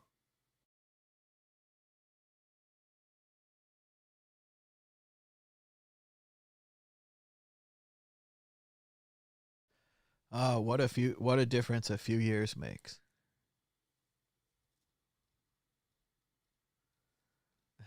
More funny stuff from Jason Scott at Text Files. He says, I question how much actual good the Internet Archive really does for ... Then he found the manual for the Scarface wall clock. And he said, I have no further comments. Thank you. No questions. Also, Casey Neistat on Twitter, now at Casey, found an amazing new cereal in his cereal aisle.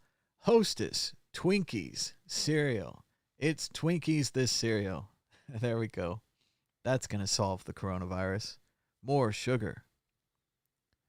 The Miami Herald says Trump is flat out wrong. Mail-in voting is safer, not vulnerable to fraud, like he says. So flat out wrong. Nevada's four highest single-day increases in COVID-19 cases have all been recorded within the past week. Meanwhile, in Las Vegas, they opened Wet and Wild, so now you can go on the water slides.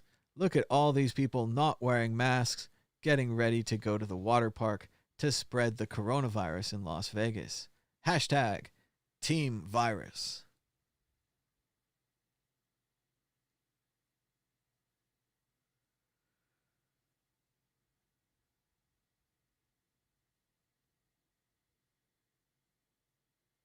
They just had to go outside.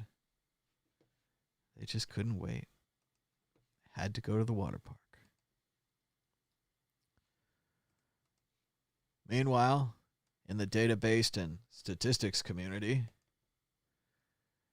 new cases of COVID-19 in the United Kingdom, Sweden, Germany, India, Brazil, and the United States. Let's compare. A 7-day rolling average of new cases by number of days since 10 average cases first recorded. As you can see, the United States is the red line. Jumps out here to an early lead, over 6,000, jumping to 18,000, jumping all the way up to 30,000 new cases. Then, the United States plateaus a little, goes down to around 28,000, back up to 30, then begins declining, then flattens, and suddenly says, it's time to go outside again. Declines a little more, and then huge uptick as the United States is now over 26,000 cases again. Brazil topping above everyone with 30,000 cases. You can see Brazil's line doesn't continue. That's because they stopped reporting their data. Nice move, Brazil. So we don't know anything about them. Meanwhile, United Kingdom, Germany, Sweden, all remarkably down. India, though, a new runner popping out to chase the United States. The coronavirus is very much still spreading in the United States of America. Trump has fired his campaign manager. He's planning to step down following the disastrous Tulsa rally, according to Vanity Fair. Temperatures in Siberia and the Arctic Circle continue to rise, very alarming. The Arctic Circle hit 101 degrees Saturday, its hottest temperature ever. This dramatic warming of the Arctic up to triple-digit temperatures was not expected to happen until 2100. So global warming is real, and it's getting worse.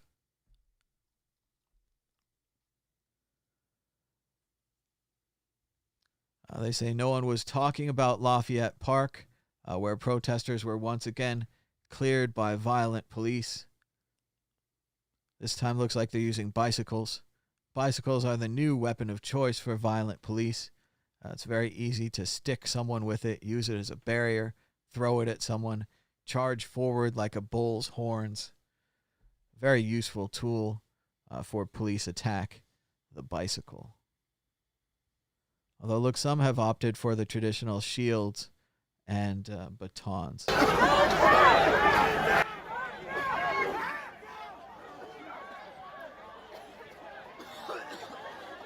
It's like the protesters are coughing. They might have used some kind of irritants or gas.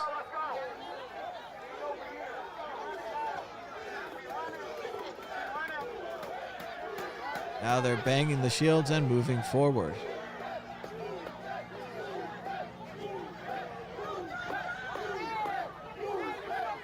They're chanting, "Move back" now. It's like a musical.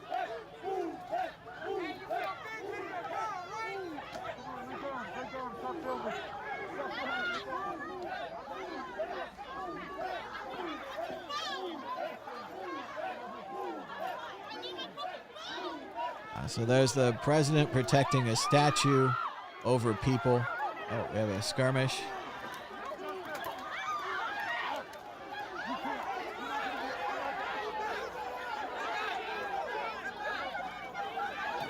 It's like they're arresting one of the protesters.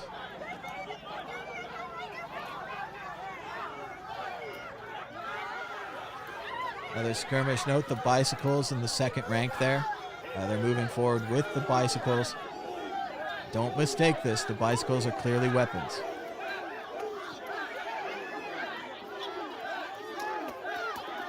And now they're starting to aggressively hit the protesters. The protesters are not moving back fast enough. It looks like he was clubbing someone on the back there. Right there from Washington, D.C., in front of the Andrew Jackson statue, in front of the White House. Protesters attacked again by police. Story continuing.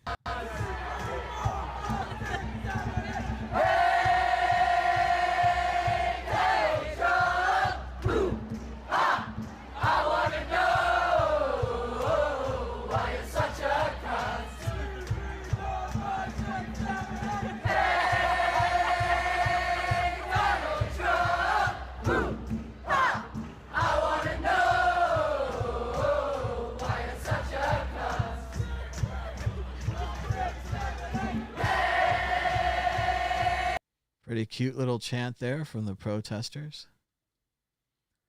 We have continued footage. This is an unmarked individual who attacked the OP and a protester with his baton.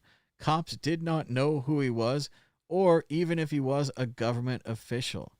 So if you just show up in random fatigues and join the line, you don't need identification or any kind of military uniform. You can just join the fight. This guy's wearing jeans.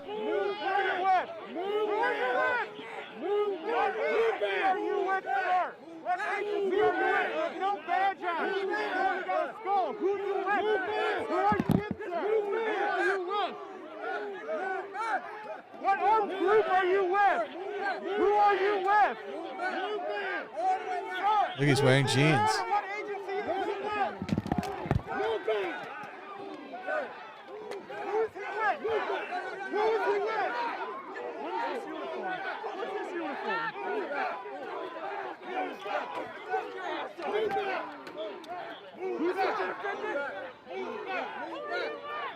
This is fascinating. There doesn't seem to be any other military there.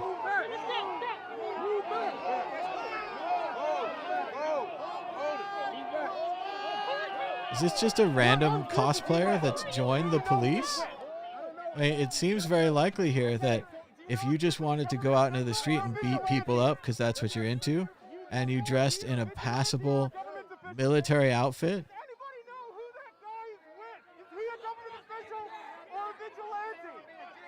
yeah. Is he a government official or a vigilante? No response from the United States Park Police in Washington, D.C. So apparently you can just cosplay and join this thing. So that's refreshing. Robert Reich says, so let me get this straight. Legislation to restore the Voting Rights Act has been sitting on Mitch McConnell's desk for months, and he will directly benefit from his state allocating just one polling place to 616,000 predominantly black voters. Can this be any more blatant? Mitch McConnell, the worst senator in the world.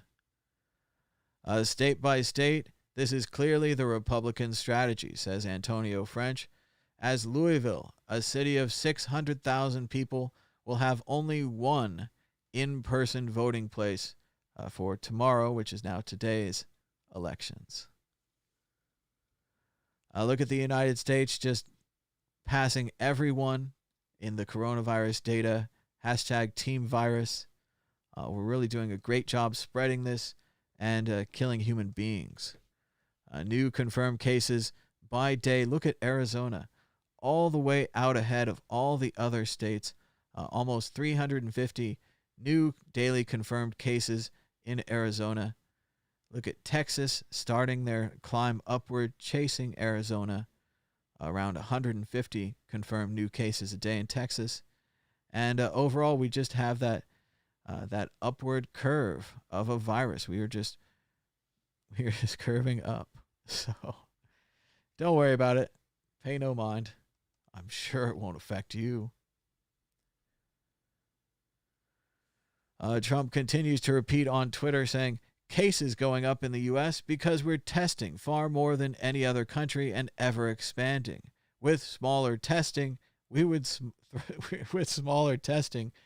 show fewer cases. And King Kobe Crypto Combane writes, honestly, I'm shocked that he's sticking to this line. It must mean some people hear this and go, yeah, good point, mate. I feel better now. Trump has a room temperature IQ. Or maybe these people do. I don't know. Room temperature IQ I thought was hilarious. About 70 seems about right, yeah. Maybe 80. The faster a country required masks, the fewer coronavirus deaths it had. It wasn't just by a few percent. It was 100 times less mortality. The countries that introduced masks from the beginning of their outbreak have hardly had any deaths. It's amazing.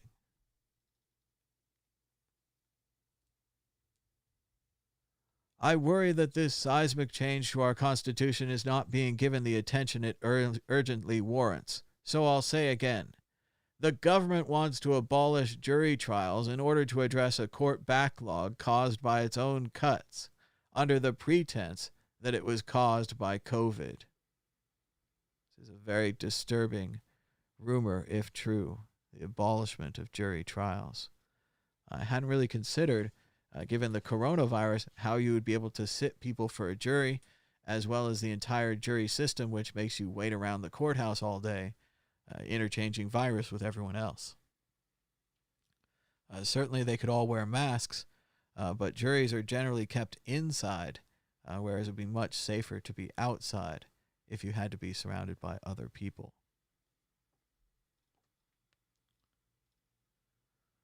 Over 1 million Americans could die of coronavirus if we stay on this path.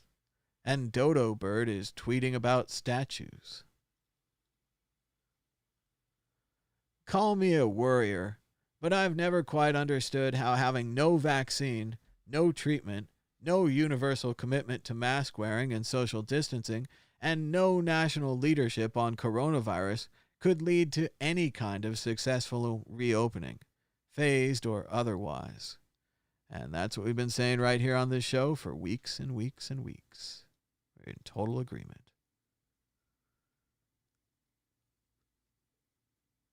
Craig Thomas writes, how is Trump not in jail, much less still president, after Trump confirming that he slowed coronavirus testing because it looked bad for him?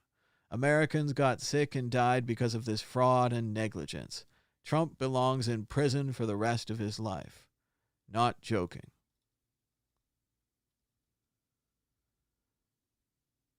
More on the H-1B visas. This order is an unmitigated disaster for U.S. academia and for the country. It will have a chilling effect on the ability of the U.S. to attract the world's best scientists and engineers, even if lifted by a new administration, because of the uncertainty it creates. Disaster. Sir Humphrey Appleby from the fantastic television show Yes, Minister, they should all go watch, says, statistics? You can prove anything with statistics, even the truth. And your image of the day is Arctic temperatures in Siberia. On June 19th, the temperature reached 45 degrees Celsius at several locations in the Arctic Circle. An amazing amount of heat currently going on in Siberia. This is a big problem. 45C, 45C, 45C, 45C, James Murray writes over and over again. Actually, take a second to think about that. 45C in the Arctic Circle. That's well over 100 degrees in the Fahrenheit system. Maybe even 108 or 110. It's almost as hot in the Arctic Circle as it is in Las Vegas. That's for you to understand what's happening to our world.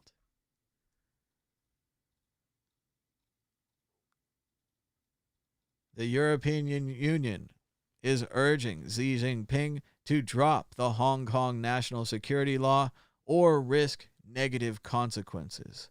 China was also pressured on climate issues while Xi emphasized China is not a rival but a partner. The European Union is doing the right thing here. It would be great if the United States joined them and attempted to protect Hong Kong. But I don't think it's going to happen with this president. The coronavirus spread in the United States is absolutely unnecessary pain, grief, and despair. And we're just getting started. Sad. All day yesterday, White House officials said President Trump was asking for slower testing was a joke. Now the president is on Twitter, in words, arguing in favor of less testing. There it is again. We read it a minute ago, but still just unbelievable. He's doubled and tripled down on this. Cases are going up in the U.S. because we are testing far more than any other country and ever expanding. With smaller testing, we would show fewer cases. By that logic, this rock keeps tigers away. Do you see any tigers around here? This rock is magical. Lisa, I would like to buy your rock. It's amazing. Can't believe this. Pandemic is getting worse, and it's particularly thanks to these 3 states. I wonders which ones it'll be. Arizona, Florida, and Texas, all of whom opened far too soon, opened against the even flimsy guidelines that we had at the time, and said that they didn't care. They're leading the 7-day average. Look at all the hard work that New York and New Jersey had to do to get rid of their virus. And now Arizona and Florida and Texas. They're climbing in the rates of positive tests. They're climbing in the 7-day average by groups. They're going in a big S curve right here. That means this is starting to hit the straight up part of the S curve. It's going to look like an S in the end. You can see an early a curve right here that could have gone S, that curved down, and then now is curving back up. When we look at this curve zoomed out enough, the whole thing will look like an S. This little middle part will just be over and then back up. It's crazy. I can't believe we're doing this. If you agree with suspending the H-1B visas, you should look for alternatives to your iPhone, your iPad, your MacBook, your constant Google searches, and your daily Amazon purchases, because all these things are likely built by immigrants who come to America on the H-1B visas, experts in computer science and other fields that we're all losing right now because we're being lied to by the virus, because he says the virus means we have to lose all these brains. Unbelievable, short-sighted, and just only because they just don't like immigrants. That's really what this is. And it's been this way the whole time. Max Kaiser writes, hundreds of altcoins were launched claiming to be faster than Bitcoin. Fast forward to 2020. The world wakes up to Bitcoin's ultimate use case as Gold 2.0 and not as a payments rail. Those hundreds of coins, hard forks, bitch, slowly dying in zombie land, more useless than ever. 122,000 Americans are dead in 4 months. Trump's solution is to hide the problem, ensuring more unnecessary deaths. He, everyone around him, need to face hearings for his mishandling of the pandemic. His GOP enablers need to be shown the door. 133 days. Remember yesterday when Djokovic, the tennis player, had his own little tournament, and then he said, I feel fine, I'm going home. Well, it turns out tennis star Djokovic tests positive as well for the coronavirus, having taken part in a tennis exhibition series he organized in Serbia and Croatia. Djokovic is the 4th player to test positive for the virus after playing in those exhibitions.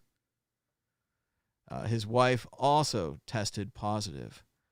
So once again, players are risking their families, their lives. There was no reason for this. You didn't have to play tennis. And they're spreading it around. Hashtag Team Virus. And I wonder if he's still going to be the top-ranked tennis star. I wonder if the coronavirus will cause long-term damage to his lungs and other system, ruining his career. I wonder if he risked his entire career for this exhibition series that he organized. Mistake. Big mistake. Dow futures dropped sharply, 340 points, after White House trade advisor Peter Navarro said the China trade deal is over because of how China informed the U.S. about coronavirus. However, as we all know, the market opened up 200 points anyway, despite the destruction of the China trade deal, despite the second wave or continued first wave of the coronavirus, despite everything that's going on. The market just keeps going up. We'll see how long that can last. 2 concierge employees at the Cosmopolitan in formerly fabulous Las Vegas tested positive for COVID-19. We predicted this. We said it was going to happen, and the reputation of Las Vegas as a tourist destination is being ruined by their inability to control the coronavirus. First of all, requiring masks in all casinos and hotels would be a great first step. Second of all, maybe reopening too fast was a mistake.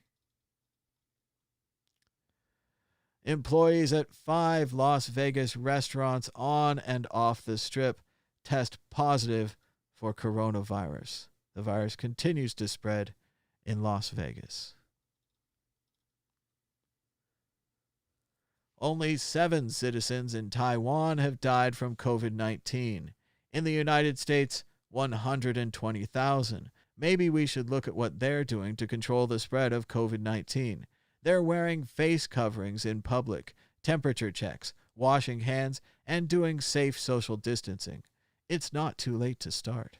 And Jim Cramer from Mad Money says, 23 million people. Face masks save them. I know they're uncomfortable and some say a sign of weakness. Taiwan is one of the strongest economies in the world now because of this. We will design that mask, challenging America to maybe design a better mask that Americans will wear.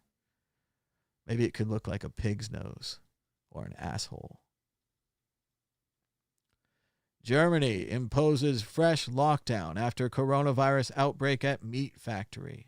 Germany placed more than 360,000 people in the western state of North Rhine-Westphalia back into lockdown on Tuesday after the coronavirus outbreak at a meat factory. So it's not even over, even in Germany. Kramer said on the morning CNBC show this morning, he said, "We're not ready for this. We're not ready for the boarding up of America."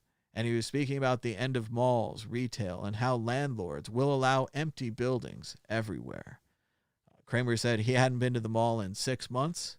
That would be 3 months of lockdown and 3 months before that, and that he really couldn't think of a reason that he would want to go there again. A big problem for mall and other indoor retail as more and more people just don't want to shop after the coronavirus.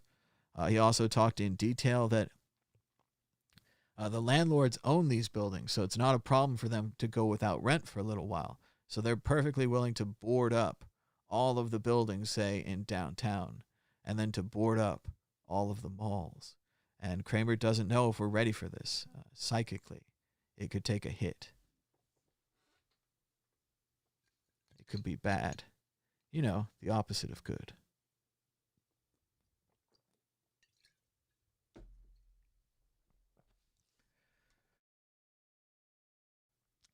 We're going to make it. We're going to make it through the news. CNBC said, despite the fact that the virus is spreading, it doesn't seem to be having much effect on the stock market. And it's disturbing. It's like watching a bubble being blown up and knowing that at one point, that bubble just might pop.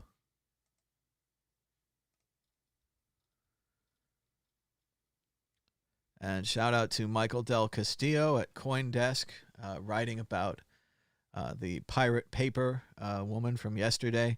He says, Aaron Swartz committed suicide after being relentlessly pursued as a criminal for his work to ensure even poor people have access to the best scientific research.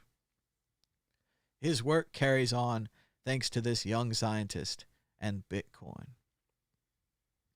We talked about this yesterday. She's offering more than 3 million scientific papers on her website for download for free and taking Bitcoin donations.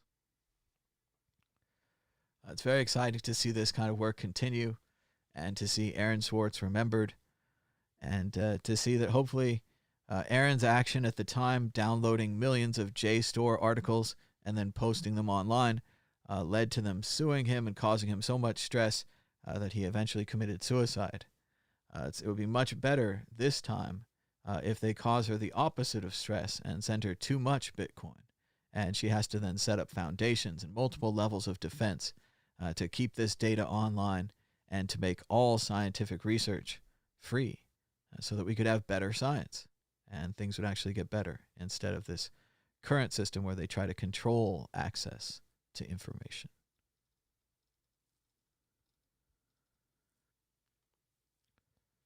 Anyone who thinks they can't wear a mask, Dr. Megan Ranney writes, I and my colleagues have worn masks 8 to 16 hours a day for months on end.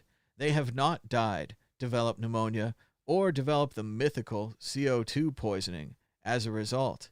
In fact, they even ask for masks. So if doctors and nurses can wear a mask, so can you. Please wear a mask for the doctors and the nurses.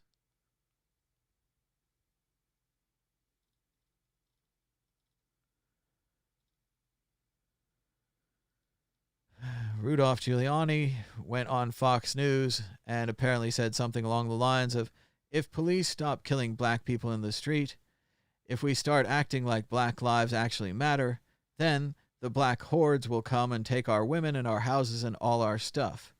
Be afraid. So pretty horrifying propaganda from Rudy Giuliani saying that Black Lives Matter wants to come and take your house away from you. They want to take your property away from you. They're anarchists, and they're un-American. So crazy stuff from Rudolph Giuliani. He's just lost his mind. Look at even Laura Ingraham, who's probably agreeing with him, is shaking her head and swallowing and blinking a lot and looks very nervous about the crazy shit coming out of his mouth. Want to check it out? All right, let's check it out. Wounded with guns and 12. There's 2 minutes with over Rudy. This weekend, it should be quite plain to every American who can see through the propaganda that Antifa, Black Lives Matter, the communists, and their allies are executing a plan they wrote about 4 or 5 years ago. Just go back and read what they wrote in the manifestos that they wrote, including Black Lives Matter. They want to destroy our government. They wrote then they want to do away with the police. They want to empty out the prisons. They want to internationalize our government. They want to do away with our system of courts. And they want to take your property away and give it to other people. This is an orchestrated effort. It is no longer a protest about Mr. Floyd. Right. That ended a long time ago. This is an anarchist, organized anarchist, supported with a lot of money. We had outbreaks in about 30 cities over the weekend. There were well over 100 people wounded with guns and 25 Americans killed over the weekend. Now, that didn't happen accidentally, Laura. That's part of a plan. And we better wake up to it, and we better stop being silly. People who say they're favorable to Black Lives Matter, Black Lives Matter wants to come and take your house away from you. They want to take your property away from you. Yeah. They want to let criminals out of prison. All criminals out of prison. Groups that are aligning themselves. And they're anti-American. Groups that are.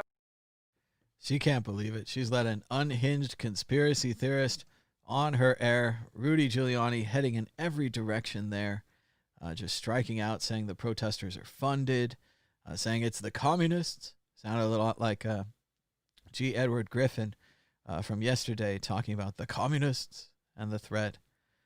It's pretty crazy stuff there. It's hard to believe he used to be mayor of New York City.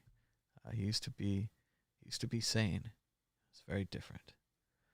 Zenny Jardin over at Boing Boing writes, has anyone else's morning routine also changed to wake up at 4 a.m. with anxiety, scroll through an increasingly depressing news posts, then get out of bed and make coffee and have a day?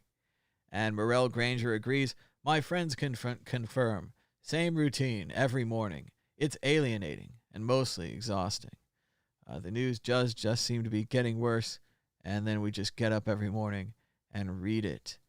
Using 3D modeling, imagery, and flight data, they reconstructed on June 1st how 2 National Guard helicopters soared over D.C. and hovered above the protesters.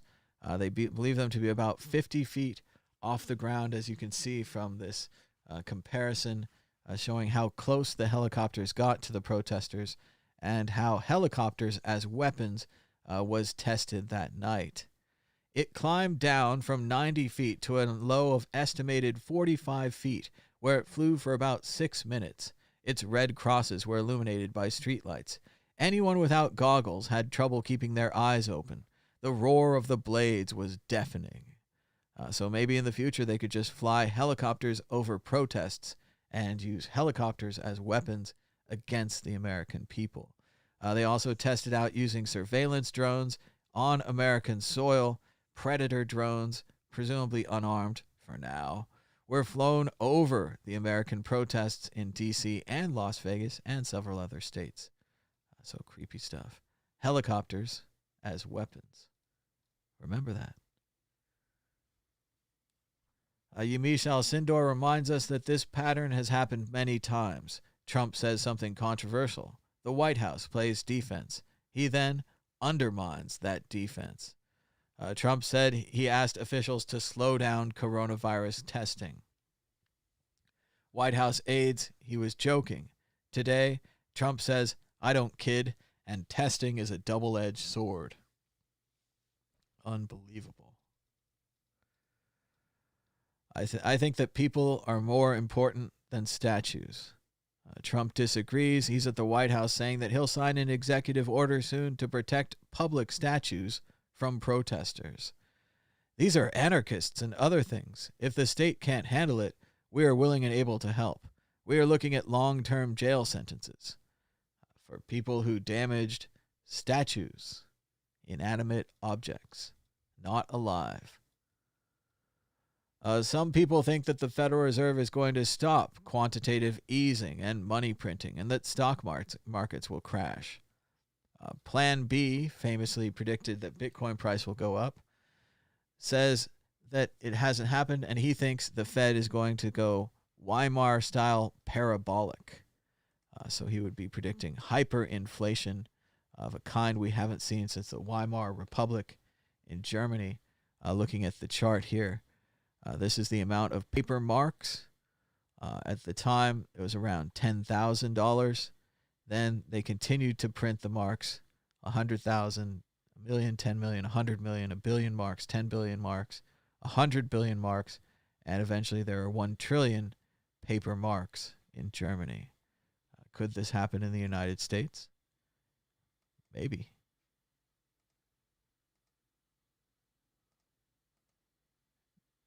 Too many windows open. Can't get back to the top.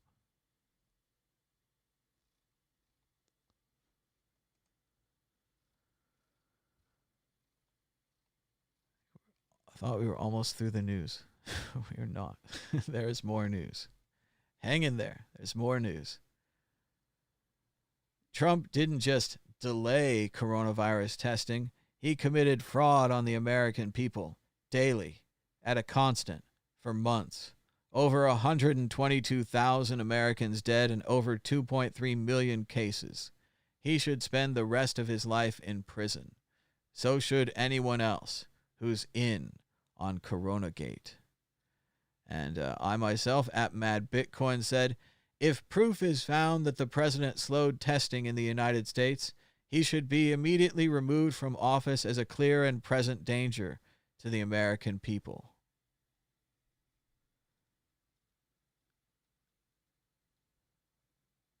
The White House continues their mixed message on the issue of life and death. Yesterday, the press secretary insisted that the comment about slowing COVID tests was made in jest. Joe St. George gave the president a chance to clarify remarks, and he appeared to double down. But senior administration officials tell Paula Reed of CBS that this order was never given. Story developing. China is taking full control of Hong Kong, and it will never be the same. That's the truth of the national security law, according to most people that James has spoken to recently. The national security law will gravely undermine one country, two systems as the last grains in the hourglass fall. But hope persists. I'm not so sure. When Pandora opened the box, remember she closed it quickly and trapped hope inside. Hope was never released from the box.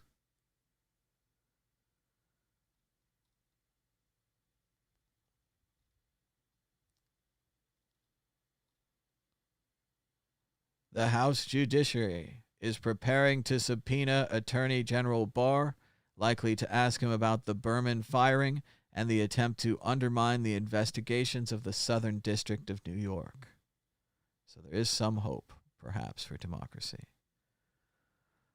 The hot week continues in Las Vegas and in Arizona, with Lake Havasu City reaching 112, 111, 110. Las Vegas at 108, 107, 106. It's hot, so don't forget to hydrate.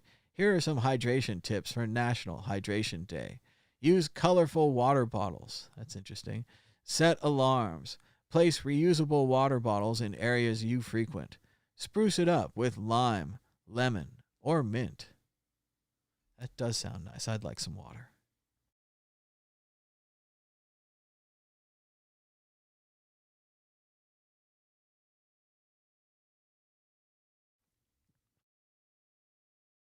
All right, more news. Year-to-date performance.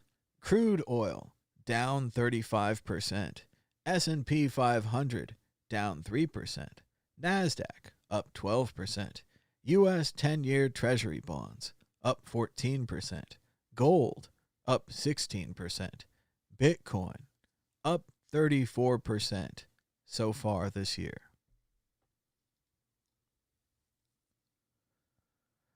Oh, this was pretty impressive. CNN anchor Brianna Kellar corners Trump campaign spokesperson Tim Murtaugh. Are dead Americans funny to you? And this took a while to get going, but towards the end, she really went after him. Let's see. I want to actually use the web here.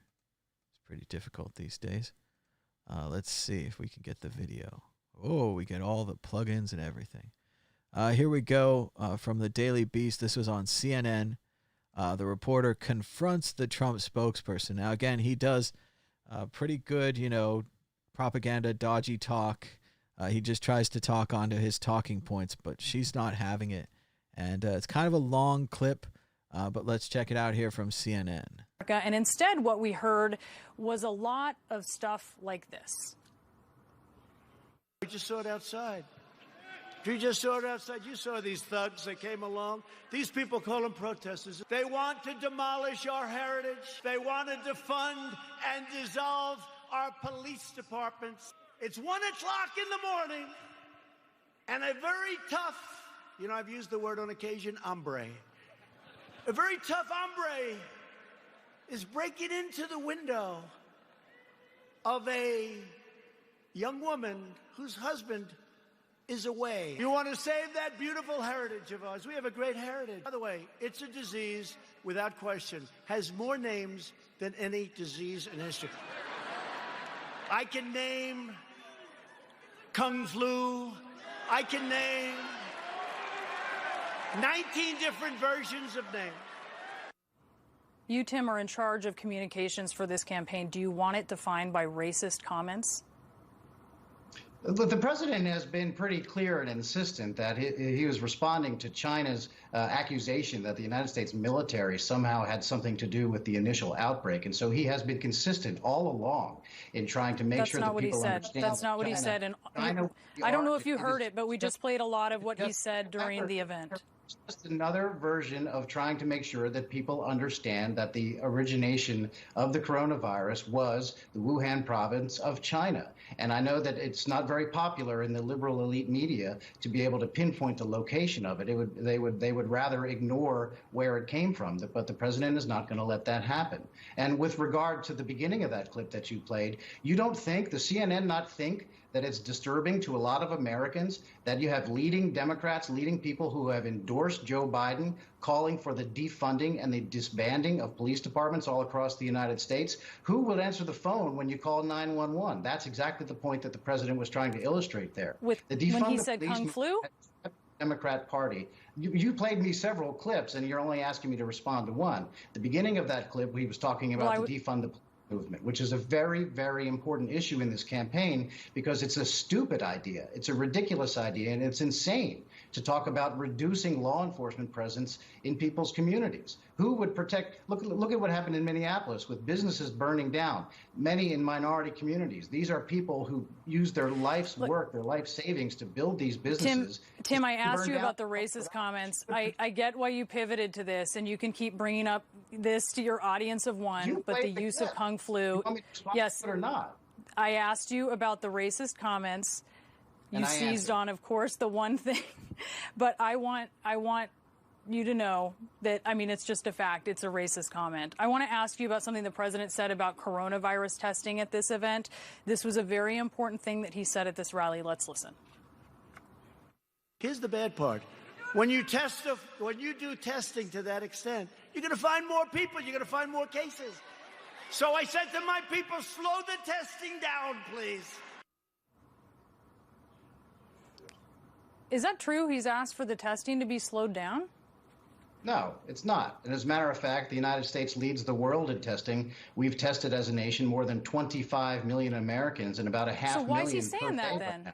It was clearly, I understand that there's not much of a sense of humor at CNN Center, but the president was joking, trying to illustrate the point that when you do expand testing, you will naturally expand the number of positive cases that you detect. That is the very point he was making. And I'm not surprised that you're either unable or unwilling to understand that the president had a tongue-in-cheek remark there, but that's the point he was making. Well, I mean, Tim, 120,000 Americans dead and millions of Americans unemployed. I do not think that is funny. Do you think that is funny? He was trying to illustrate the point that when you expand testing in the manner that the United States has, in fact, in leading the world, you can often use ironic humor. Is it funny, Tim? Is it dead Americans, unemployed Americans? Is that funny to you?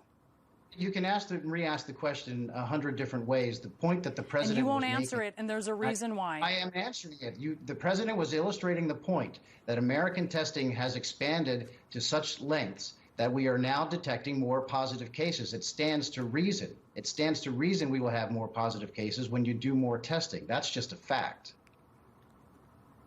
You are aware that the hospitalization numbers disprove what you were saying, that testing does not solely account for the numbers that we are seeing, including in Florida, a state that you just held up as a model, which it certainly is not.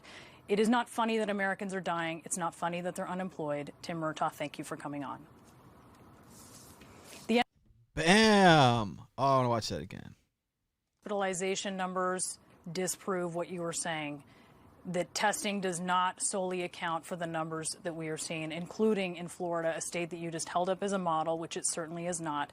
It is not funny that Americans are dying. It's not funny that they're unemployed. Tim Murtaugh, thank you for coming on.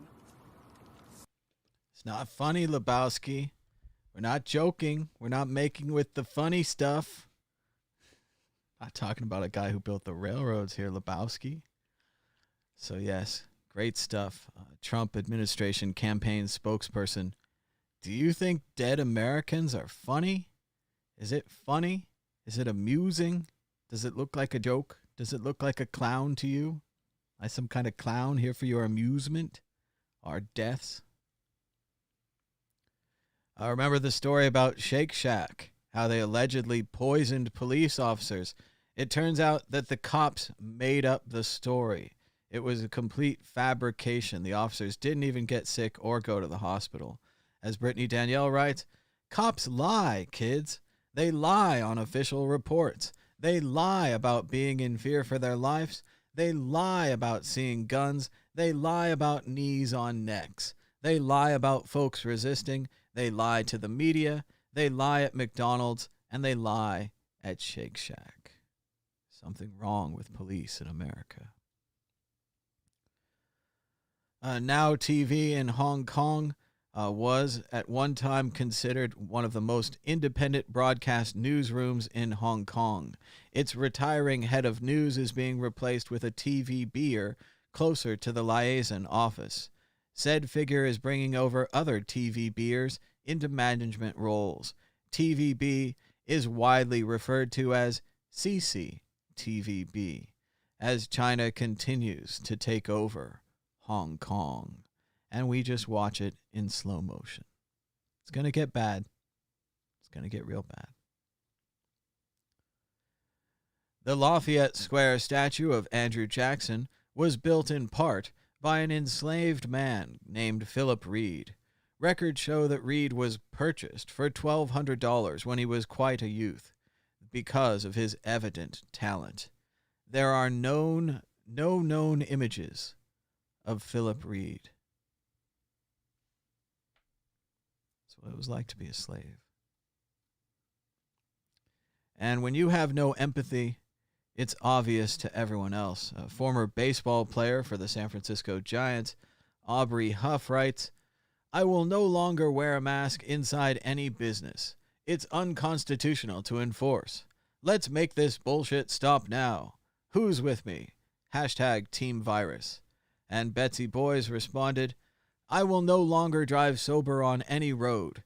It's unconstitutional to enforce. Let's make this bullshit stop now. Who's with me?"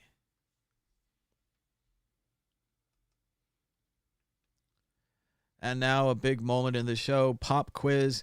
And since I'm using the World Crypto Network account to look at the Mad Bitcoins account, I actually get to vote in my own poll. There's been 48 votes so far. You can vote right now on @MadBitcoins Twitter. But I thought of this morning. What would you rather go to? Jurassic Park or space? And this might be a real consideration in the next 5 years. Scientists said that they will be able to recreate dinosaurs, giving us an opportunity to actually go to Jurassic Park and see real-life dinosaurs. Presumably nothing bad happens and everything is safe at the park. Let's just assume that. On the other hand, you have Elon Musk and others offering the opportunity for space tourism. You would go out of the atmosphere. You would float weightless. You'd be able to look out the window and see space. More importantly, you could also brag to all your friends when you get back. I went to space. That's a little Howard Wolowitz there, but I could very much see myself reminding people pretty often that I had gone to space, although going to space as a tourist isn't quite as heroic as going as an astronaut or a scientist or even an employee of SpaceX on a mission to Mars. But maybe as Bitcoiners, we'll have the choice of where we can go. In maybe 5 years, we could go to Jurassic Park or we could go to space. So it's a very important question. You have to vote. You only get to choose one. None of this, I would go to both. That's not answering the question. I'm going to Jurassic Park. Going to space is pretty cool. You get to float weightless.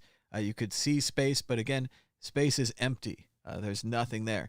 Jurassic Park, theoretically, even if they just had a brontosaurus, you could see the brontosaurus walk. You could see it eat. You could see how its mouth moved. I mean, you could see what plants it likes.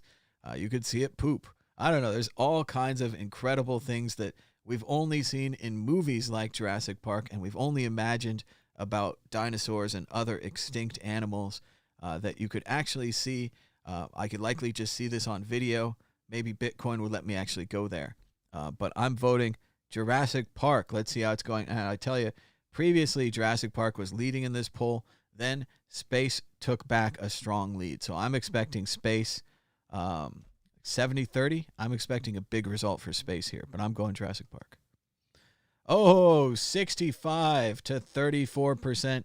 Space is leading Jurassic Park.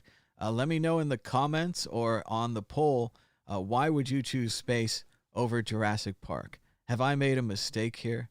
Let me know why. And I don't know if we had time for this, but Barry Silbert writes, the Berkshire Hathaway website is so baller. And I don't know whether he's being sarcastic or not. We really have to think about this website. This is Berkshire Hathaway. This is Warren Buffett's company. They invested in Coca-Cola other stocks like that. They're not big into technology. They're not big into Bitcoin. So it's a totally simple HTML 1.0 type web page. It's got horizontal rules. Those are bracket HR right there. It's got a LI, a lot of LIs. This is a list here. This is another list. There's a couple of columns, and then there's a great ad for Geico in the center of the page. Very effective, even though it's very plain looking, practically a paper resume web page here.